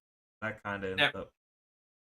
My thing with Helldivers, having been playing this game since launch, my thing with Helldivers, I don't think this was planned. I think this is reactionary. It is, because honestly, imagine if Helldivers 2 came out strictly for PlayStation, not even on PC. It'd be a dead game. Exactly. Here's the thing. I semi disagree with you, and allow me to. Well, I disagree that it would. I semi disagree in a sense. I still feel like it would have done good numbers on PlayStation. Not the numbers that it did do, but it still would have done good numbers. The thing is, it's less. I think it's less than that. But I say, because the current players right now, there's barely any PlayStation people playing Helldivers 2. Exactly. Majority is PC. Not just majority. I can boot up the game right fucking now and tell you the exact goddamn numbers right now and cross-reference that with Steam. Nappy, cool. While I boot up this game, can you bring up the Steam numbers for me, please? Sure. Here's the thing.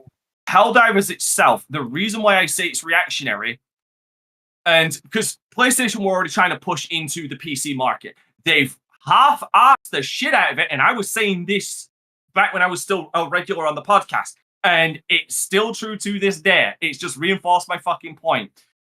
The reason why it's reactionary is because Helldivers nearly died on 3 separate fucking occasions. On 3 separate occasions, Helldivers nearly died. The first was with the PSN sign-in bullshit, which thankfully we won, and we won majorly on a lot of the other games as well, because they've retroactively pulled that shit off of a lot of other games, like God of War Ragnarok, like Ghost of Tsushima. A lot of games that require PSN sign-ins now no longer require it or even ask you for it. Okay, that's the first thing that nearly killed it. The second was all of the goddamn major performance issues that are technically still going on, but a lot of the balancing issues that drove so many fucking people away. Oh yeah. That's a never-ending war. Come on now. They don't know. They fuck it up every single time. Me and my friend we're trying to play. Every single time I die out of nothing. Or Now, as far as balancing goes, because again, one of the biggest contentions was this is not a PvP game. This is a PvE game. Let us have that power fancy. And they finally let us have it. We're in a state right now where the weapons actually feel like they're fucking doing something. I'm gonna say, don't we lost the last war though? We literally lost our Earth with the previous war. We won. No, we won this one. We won this one. Oh shit! Won. We defended when I played, we went around. Right there is what I'm talking about. Right there was what I'm talking about. Like this is the problem. Okay, now the other thing that's nearly killed this game is, and this is why I think it is reactionary. Why it's coming out for Xbox. They can't keep a consistent goddamn player base to actually roll out this war. If you remember Helldivers 1, because the player base died so fucking quickly and so goddamn hard, they had to reset. They had to keep redoing the whole war because humanity just kept losing. We are at the point right now where they cannot keep a consistent player base to roll out the events and the major orders that they want to do because there's no fucking way that we can reach them. Absolutely no way in hell. So they need that bump in player base. That's why Helldivers coming to Xbox is reactionary. Also, another thing, and this is the most important, they are not updating it consistently. And every update fuck it up even more. I disagree. No. As someone who has been playing Helldivers since launch, and the only time I stopped playing was when they added the PSN sign-in bullshit, I can turn around and say, you are wrong. They have been adding a lot of consistent updates. They've been listening to the fans. They stopped listening to that one QA guy that was saying that they need to nerf everything. The same guy who ruined Hello Neighbor. With the red dislike. Oh god, did you get the custom mod cape? Yeah, showing the red dislike ratio. Fuck right, I got damn near all the major capes, dude. I am a veteran of fucking Malevolent Creek. Okay, I have been in every single major goddamn conflict in this fucking game. Okay, I love Helldivers 2. I will straight up admit my bias, but I will not deny they have damn near killed this game 3 fucking times. That's why it's going over to Xbox, because they need the number base. Because right now, the current player base, how many people? 40K on Steam. There's 57,249 players playing right now. Over 80 fucking % of players playing is PC right now. Yeah. You said 57,000. Yeah, you're right. Yep, that's right. About 80% of it is PC players. Yeah. Because they drove away a majority of the PlayStation. They drove away damn near all the PlayStation community, because also the PlayStation community is a fickle bunch of fuckers. No offense, Omar. And they drove away damn near a lot of the goddamn PC player base. Well, because of all the bullshit they pulled. I mean, after the Summerfest, the PlayStation spokesperson admitted that PlayStation people, all they care about is Fortnite microtransactions.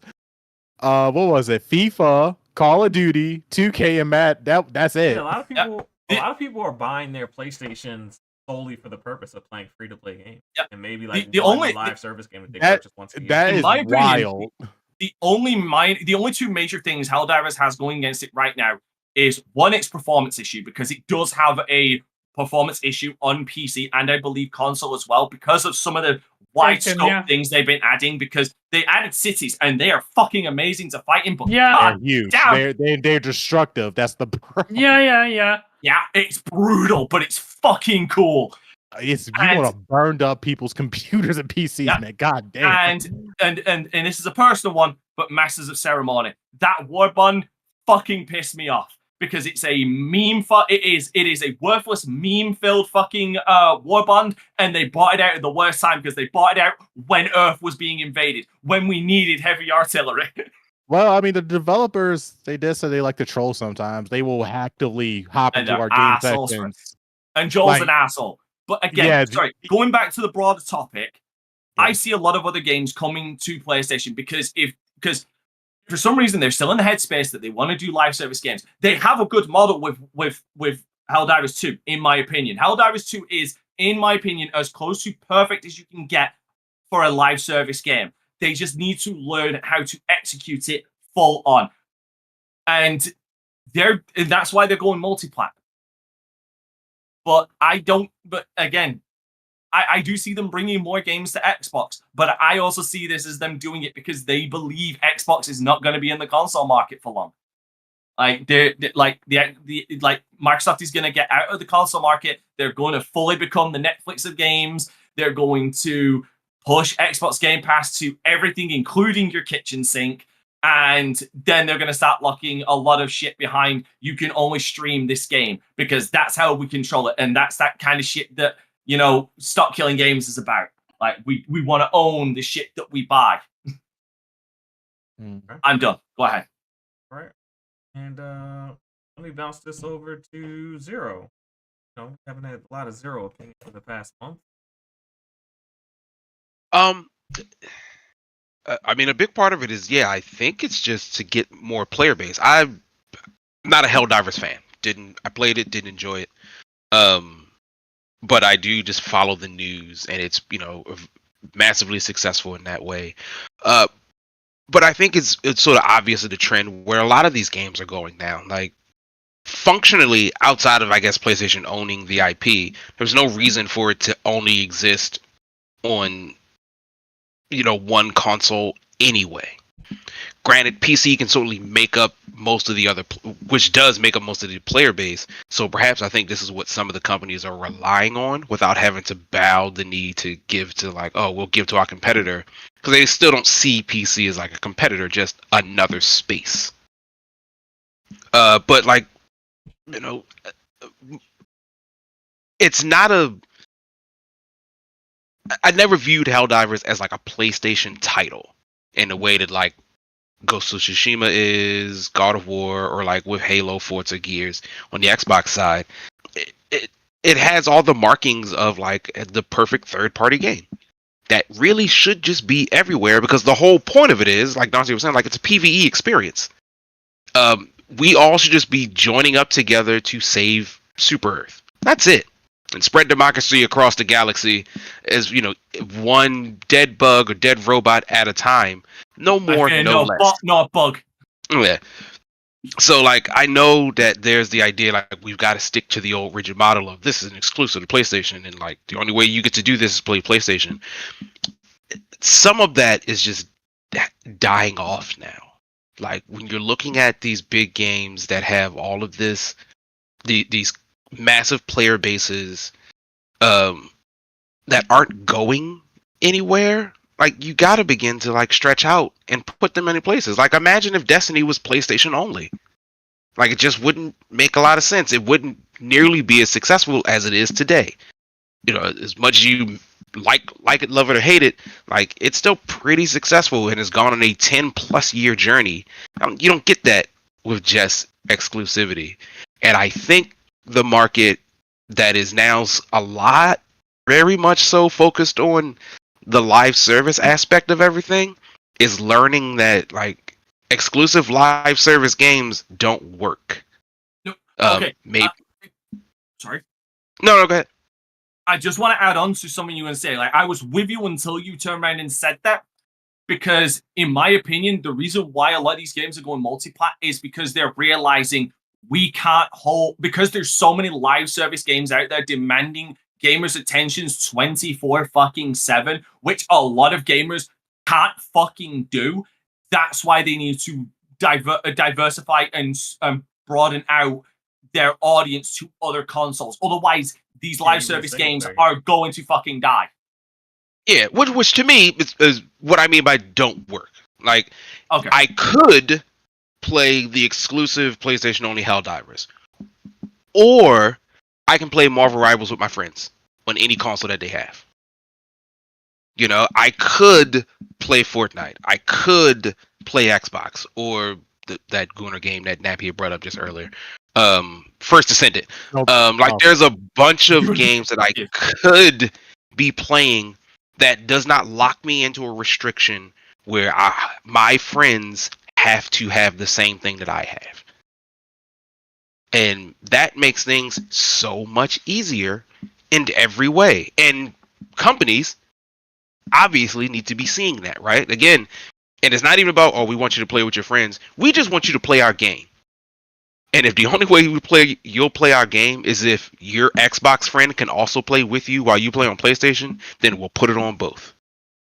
And the quicker they get to understand this point, I think the quicker they can have some more successes, because it's already a difficult market to manage in. Like, how do you take me away?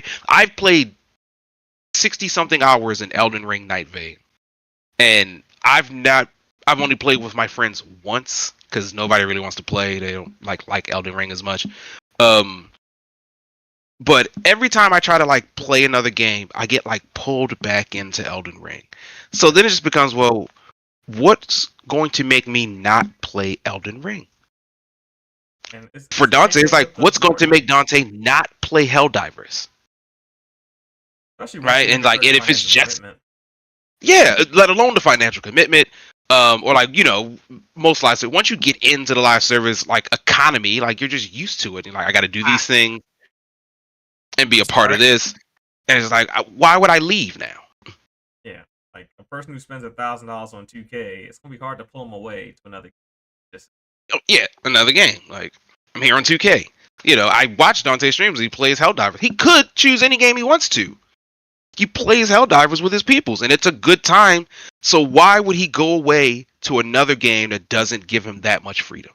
Now, allow me to also, sorry, seeing as you brought me into it, let me also add on to this. The reason why I also play Helldivers over a lot of other games is not only because it's fun, but it's also because I don't feel like I'm being fucking pressured into something. There was one time Helldivers did one thing that genuinely pissed me off. I very rarely, you have to give me something that I believe is worth the money that I'm willing to spend money on microtransactions or in-game currency to play. Helldivers nearly had that with the Killzone bundle.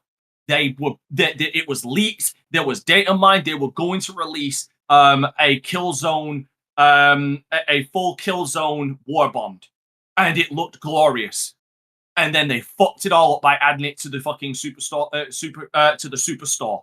And I said, "Fuck you! I'm not buying that shit." In fact, it pissed off a lot of people. They gave away the second half of it for free. Just let that sink in.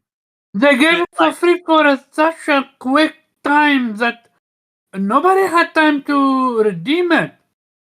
What do you mean redeem it? It was given to everybody's accounts. It wasn't a case of redeeming it. They just gave it to everybody for free. There was another thing that you could get for free, but I couldn't get it.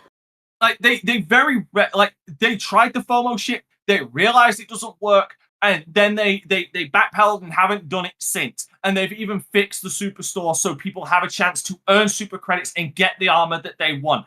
It is not predatory, unlike Call of Duty, where all of that and their battle passes, their war bonds are always there to use, which is the one thing that I've always praised Halo Master Chief Collection and Halo Infinite for. That their battle passes were always there for you to go back to. It doesn't feel overly predatory or predatory at all, unlike something like Call of Duty where it is predatory. That's why I go back to Helldivers. Or something like Destiny where like you just miss out. Like Exactly. if Destiny creates the realm of FOMO where, like, you know, one of the reasons why I love Monster Hunter so much is I hate using this term generally, like, but it does respect your time. Yeah, Like, Helldivers does respect your time. Yeah, like each new season, like new monsters come out, and like each new holiday thing, it's also, did you not get a chance to get this thing from back last January? Well, it's here now. So now you can play it for the entire time that this event is up. And hopefully more games will lean towards that. It's really hard because Call of Duty makes a lot of money and people want all that Call of Duty money. But like there's something to be said about, again, respecting our time and our ability to want to stay in this environment without raking us over the coals for cash or making us feel like we missed out on something because you only had it up for the 3 months and like I just have other obligations to do. Like I didn't get a chance to play it in the 3 months. Or I was trying to finish up another game. So, you know, games like Helldivers, Monster Hunter, those where they're just saying like, hey man, Just come back to us when you're ready. It'll still be here, which keeps us there. And allow me to add to this, because again, we're speaking the same language here. What these developers are trying to do is make the Call of Duty model the norm when it's impossible to make the Call of Duty the norm. It's the Call of Duty model is the outlier. Like the Fortnite one is an outlier. What they need to do is something like Helldivers. That needs to be the norm. That's how you get recurring. That's how you get recurring currency. That's how you get a recurring player base, or a loyal, or at least a dedicated fan base that's going to stick with you through all the bullshit that you do, which you shouldn't be doing, but will stick with you if you course correct. I mean, that's how Warframe's still alive now. All of its Warframe's content still available. The model should be Sea of Thieves. Sea of Thieves is another one. No. It's okay. I would agree, Jube. I would agree with you if Sea of Thieves at least allowed all of their fucking plunder passes to be available at all times. Yeah, if they had the Halo Infinite model, there's no reason not to Helldivers model. There's no reason not to play that game. Exactly, I do agree. And as soon as they finally add those private servers that have been leaked to be coming, I'm gonna 100% commit to Sea of Thieves. Because I will buy a private server. I will sail the high seas with my friends. Because, again, one of the biggest things again, and this is a personal thing, I'll admit, one of the things that just keeps me away from Sea of Thieves is knowing there is some twat out there whose only goal is to ruin my fucking day and sink my shit and take all of my fucking treasure that I spent over 4 hours doing. Yes, this is from personal experience. Yes, it has happened more than fucking once. I get that it is a PvP and PvE game, okay? But I at least would like the option to sail the high seas unrestricted with my friends, even if it means that you make the enemies harder or multiply the amount of fucking NPCs out there that can fuck my shit up. I will deal with that, but I'm not dealing with asshole players whose only goal is to ruin my day or hack the game. Because Jube, you can't deny how as much as they try and deny it, Sea of Thieves does have a fucking hacker problem when it comes to cheaters.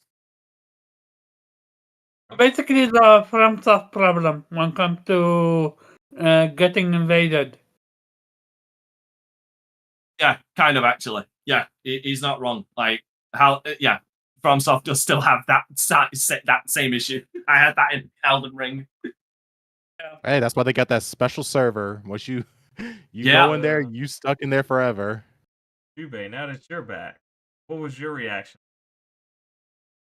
PlayStation job listing on Friday night that kind of sent the gaming community in a frenzy.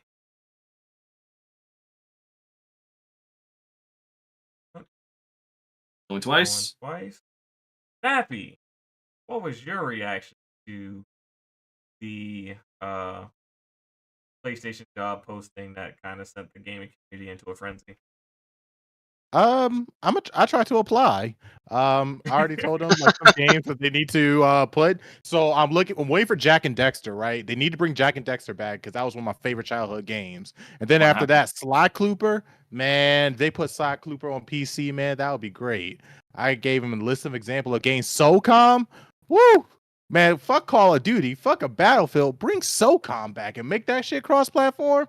Man, say that enough times, you will summon Kofi. Say SOCOM enough times, you will summon Kofi. Oh, SOCOM. But I mean, I got. Oh man, let me take the drop. Oh, you want some games that you got some exclusives you want to spread?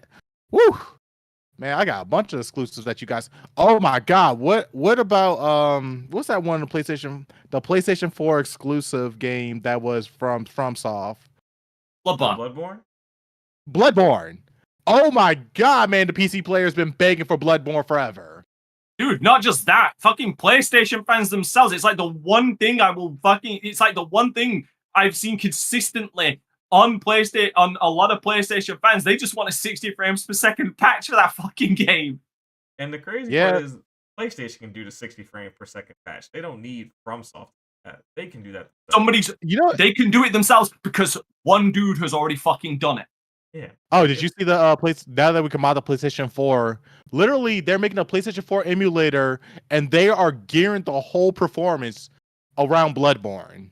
That's like the main game that they use to test out the PlayStation 4 emulator. Like they've That's just the only said, thing they like, care about. yeah, I feel like they just said, like, nah, it's just not happening, bro. Like, just give it up. Like, we've moved on. You should too. I feel like they at this point they're just like, not moving. Stop talking about Bloodborne. It ain't happening no more, guys. So get over it. I made the joke. Like, because it was the same thing with fucking Nintendo fans turning around and saying that the Switch 2 is going to be announced imminently. Like, Bloodborne fans would turn around saying 60 frames per second or a Bloodborne remastered is going to be announced imminently. I always made the joke, you know what? You're living in denial. At least the fucking Nintendo fans are now just playing a game of odds right now, because eventually the Switch 2 will come out. Bloodborne will never be fucking remastered. It will never be. It feels like it's done. They view Bloodborne lesser than they view Days Gone. Even Days Gone got a remaster, which is hilarious. No one cared. Until Dawn got a remaster. Until Which is Dawn hilarious because I'll check, but I'm fucking sure I'm about 80% positive that Bloodborne outsold both of them. Yeah, it definitely outsold Until Dawn. For sure. Yeah. I'm not sure about Days Gone, because Days Gone did really good on PC. Okay, it did not. Okay, so Days Gone sold 9. It sold like 7 million between console and PC. Yeah, no, it sold 9 million. It sold 9 million. Days Gone sold 9 million across PlayStation 4 and PC. Now, here's why I turn around. No, here's why I turn around and say that this is why I say Bloodborne outsold Days Gone, because with Bloodborne just being on PlayStation 4, sold 7.46 million copies by 2022. Yeah. That's really, I'm sorry. I'm just saying both games sold pretty well. Like Days Gone. Both games sold pretty well, but that's why I turn around and say that if we're just sticking to PlayStation, I'm pretty sure that Bloodborne outsold Days Gone. Yeah, I'd agree with you on that one. We got the full panel's opinions on the Sony job listing. We can roll into our outros at this point in the show. I'm gonna get the. By the way, sorry, just to cap that off, just to make ahead. your point, because you said it outsold this. Until Dawn only sold 4.3 million, 4.03 million copies, and that got a fucking remaster. Suck my shit, Sony. Now, to be fair, we all can apply for the job. I'm just saying, and also it's not like you ain't got a studio that can't do it, because I've fucking made fun of Bluepoint and some of their questionable choices when it comes to their HD collections in the past, but they did a fantastic job with Demon's Souls. I'm still not buying your console for that one game, so you can fuck off and give it to me on PC. But they've proven they can do a remake of a Souls-like game. Let them have it already. Let's go ahead and get into outros. I'm gonna give Dante the first one to get the outro, because this is beyond his bedtime hours. Dante, you're fucking right. It is 4 a.m. And what will you be playing? Okay, people can find me on YouTube and Twitch at Dante Crisis, where I am currently doing Let's Plays of Star Wars, Bounty Hunter, and Doom the Dark Ages. And I'm back on Twitch after they finally course corrected and on their multi-stream bullshit, and I need the money. And I'm streaming multiplayer games on Monday. I am playing Kirby and the Forgotten Lands on Tuesday. Zero, you need to tune in, because it's such an adorable game. I love that game so much. I'm still not buying a Switch 2, because fuck Nintendo for their bullshit with that. I'm playing Disgaea PC on Thursdays, and I'm playing Lysiv P on Fridays. And you can support me on Patreon as well. Dante Crisis on Patreon as well. And you can come and support, and you can also come and join me in defense of Super Earth and beautiful managed democracy. All right. And Omar, where can people find you, and what will you be playing? So shout out to everyone came through, especially Dante, and also Zero is back. You can find me at Karaman Korkiab on Twitter. Hit that like button, get a team out, and also you can find me at Other Player Podcast every Saturday 5 p.m. Standard Time. Nappy, where can we find you and what controller? Oh, So right now, I got some couple of Chinese controllers coming. So FlyDigi Apex 5 controller has officially been ordered. So that's on its way to United States. Oh, you got the 8-bit retro gamepad. Cool. I wanted to show this to Jube, but he fucked off before I could. Oh yeah. So as far as that, I actually got 2 mobile controllers because I've been on the road and been outside in the summertime. So fortunately, more of my games have been on the mobile side besides my PC side. But on PC side, Final Fantasy Rebirth, Killing Floor 3, still going to give that game a run, trying to get the stats up so I can come up with an honest opinion. On the mobile side, you know what? I'm just going to share my screen. And this is why we need to kill censorship. So on Snowbreak Attainment Zone is a game that I got. I have recently just got this new character right here. And see what happens when you kill censorship? You will not get characters like this anymore. God, I miss gaming like this. Or you're not going to get characters like this anymore. Or you're not Gooners as far as the eyes can see. Oh, don't act like you don't like you're it. You're not going to get characters like this anymore. I mean, or you ain't going to get characters like this anymore. Just like this. And this is on the mobile side. It is summer. You will find them out here. Remember the beautiful days of the PlayStation 2, early PlayStation 3 era when we weren't squeamish or fucking Puritan enough that this didn't bother us. We were able to look beyond them being scantily clad women. Like, remember those days? They were good days. Just an awesome fun factor of Dead or Alive Beach Volleyball or Dead or Alive 4. Yeah. 3, 2. Believe it or not, people played it for the gameplay. Yeah, but if you guys are curious about this game, this is a mobile game called Snowbreak Attainment Zone. It is a gacha, which is a downside, but it's actually one of the better gacha games. So, and they kind of went down a route. So you can gamble while you goon. Gamble while you goon. That's a fucking tagline. See which one you're playing the most with. Hey, you know what, Zero? You should they're all copyright level that 80s. shit. All my 5-tier characters are level 80s. See as you see. They are. I bet they are. As you see, they're all level 80s. If they're a level 80 character, that means I use them a lot. I bet. Interesting. Man, you've been gooming a lot. That's what gooning and gaming together is. Gooming. But yeah, this is one of the mobile games I've been playing. The G in Vitamin G takes a different meaning when it comes. New meaning. Yeah. But this is just a little joke for you guys to see. Also, this is shown on my Red Magic 10 phone, which is the gaming phone, which I am actually going to show you guys eventually. Do a full review on mobile gaming in general, as you see. Cool little gaming phone. Got all my little mobile games right here for all the games I can enjoy. And it also has a Switch with a dedicated gaming mode, which turns on, opens up this gaming mode set.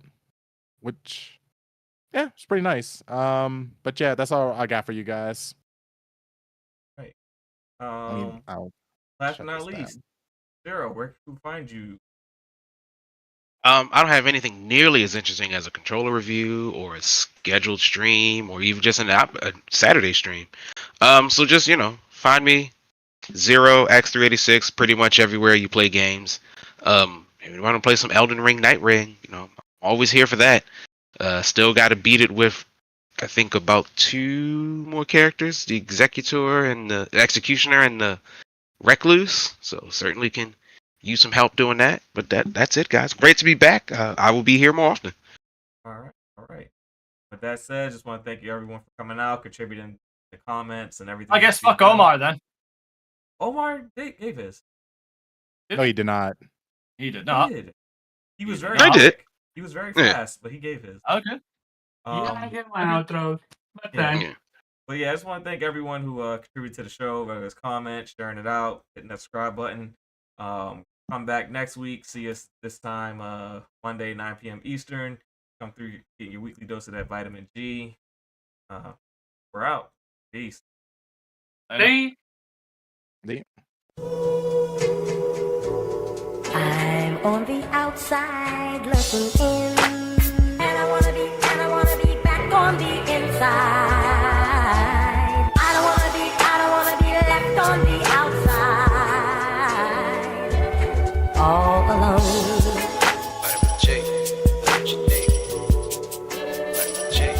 All alone.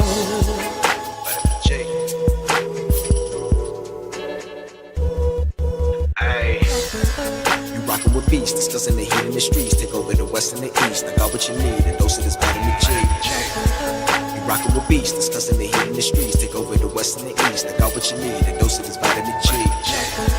You rockin' with beasts, discussing the heat in the streets. Take over the west and the east. I got what you need, a dose of this vitamin G. Rockin' with beasts, discussing the heat in the streets.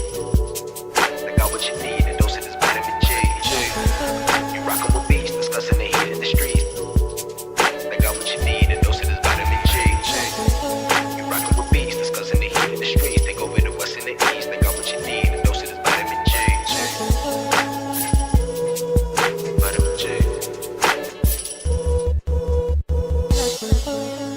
Vitamin G. Got what you need. I'm on the outside looking in, and I wanna be back on the inside. I don't wanna be left on the outside, all alone. Vitamin G. Got what you need. Vitamin G. Got what you need. All alone. Vitamin G. Discussing that heat in the street. Hey, we got just what you need on vitamin G. You rockin' with beasts, discussing the heat in the streets. Take over the west and the east. I got what you need, a dose of this vitamin G. You rockin' with beasts, discussing the heat in the streets. Take over the west and the east. I got what you need, a dose of this vitamin G. You rockin' with beasts, discussing the heat in the streets. Take over the west and the east. I got what you need, a dose of this vitamin G. Rockin' with beasts, discussing the heat in the streets. I got what you need, a dose of this vitamin G. You rockin' with beasts, discussing the heat in the streets. Got what you need, a dose of this vitamin G. You rockin' with beasts, discussing the heat in the streets. Take over the west and the east. I got what you need, a dose of this vitamin G. Vitamin G.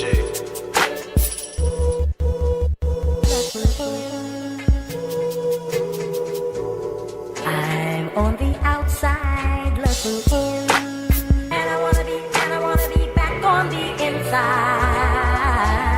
I don't wanna be left on the outside, all alone.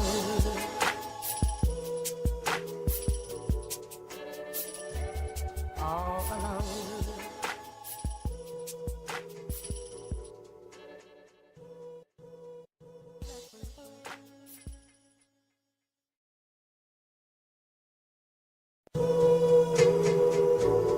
I'm on the outside looking in, and I wanna be back on the inside. I don't wanna be left on the outside, all alone. Vitamin G. Got what you need. Vitamin G. Got All what you need. alone. Vitamin G. Ay. You rockin' with beasts, discussing the heat in the streets. Take over the west and the east. I got what you need, a dose of this vitamin G. You rockin' with beasts, discussing the heat in the streets. Take over the west and the east. I got what you need, a dose of this vitamin G. You rockin' with beasts, discussing the heat in the streets. Take over the west and the east. I got what you need, a dose of this vitamin G. Rockin' with beasts, discussing the heat in the streets. I got what you need, a dose of this vitamin G. You rockin' with beasts, discussing the heat in the streets. I got what you need, a dose of this vitamin G. You rockin' with beasts, discussing the heat in the streets. Take over the west and the east. I got what you need, a dose of this vitamin G. Vitamin G. Vitamin G. Got what you need. I'm on the outside looking in, and I wanna be back on the inside. I don't wanna be left on the outside, all alone. Vitamin G. Got what you need. all alone. Discussing that heat in the street. Hey, we got just what you need on vitamin G. You rockin' with beasts, discussing the heat in the streets. Take over the west and the east. I got what you need, a dose of this vitamin G. You rockin' with beasts, discussing the heat in the streets. Take over the west and the east. I got what you need, a dose of this vitamin G. You rockin' with beasts, discussing the heat in the streets. Take over the west and the east. I got what you need, a dose of this vitamin G. Rockin' with beasts, discussing the heat in the streets. I got what you need, a dose of this vitamin G. You rockin' with beasts, discussing the heat in the streets. Got what you need, a dose of this vitamin G. You rockin' with beasts, discussing the heat in the streets. Take over the west and the east. I got what you need, a dose of this vitamin G. Vitamin G.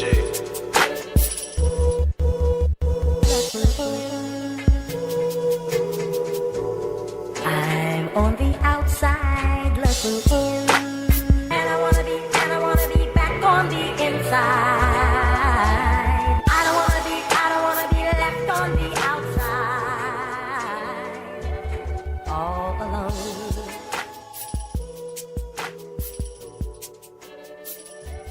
All alone.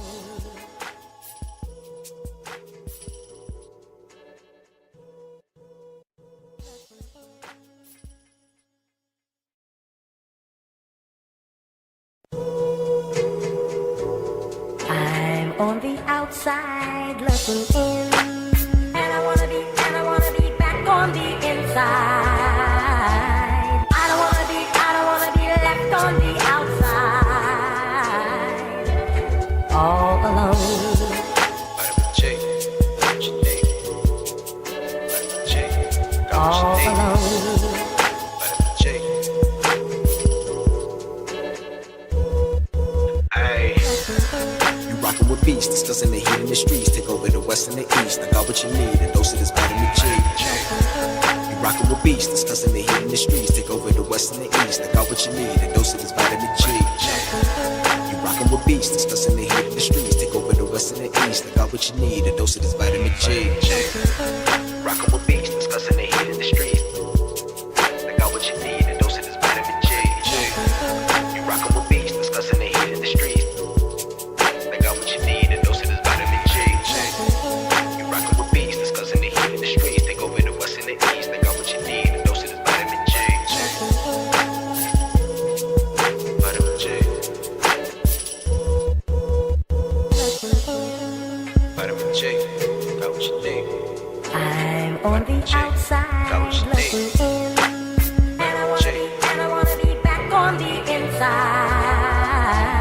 I don't wanna be left on the outside, all alone. Vitamin G. Got what you need. Vitamin G. Got what you need. All Vitamin alone. G. Discussing that heat in the street. Hey, we got just what you need on vitamin G. You rockin' with beasts, discussing the heat in the streets. Take over the west and the east. I got what you need, a dose of this vitamin G. You rockin' with beasts, discussing the heat in the streets. Take over the west and the east. I got what you need, a dose of this vitamin G. You rockin' with beasts, discussing the heat in the streets. Take over the west and the east. I got what you need, a dose of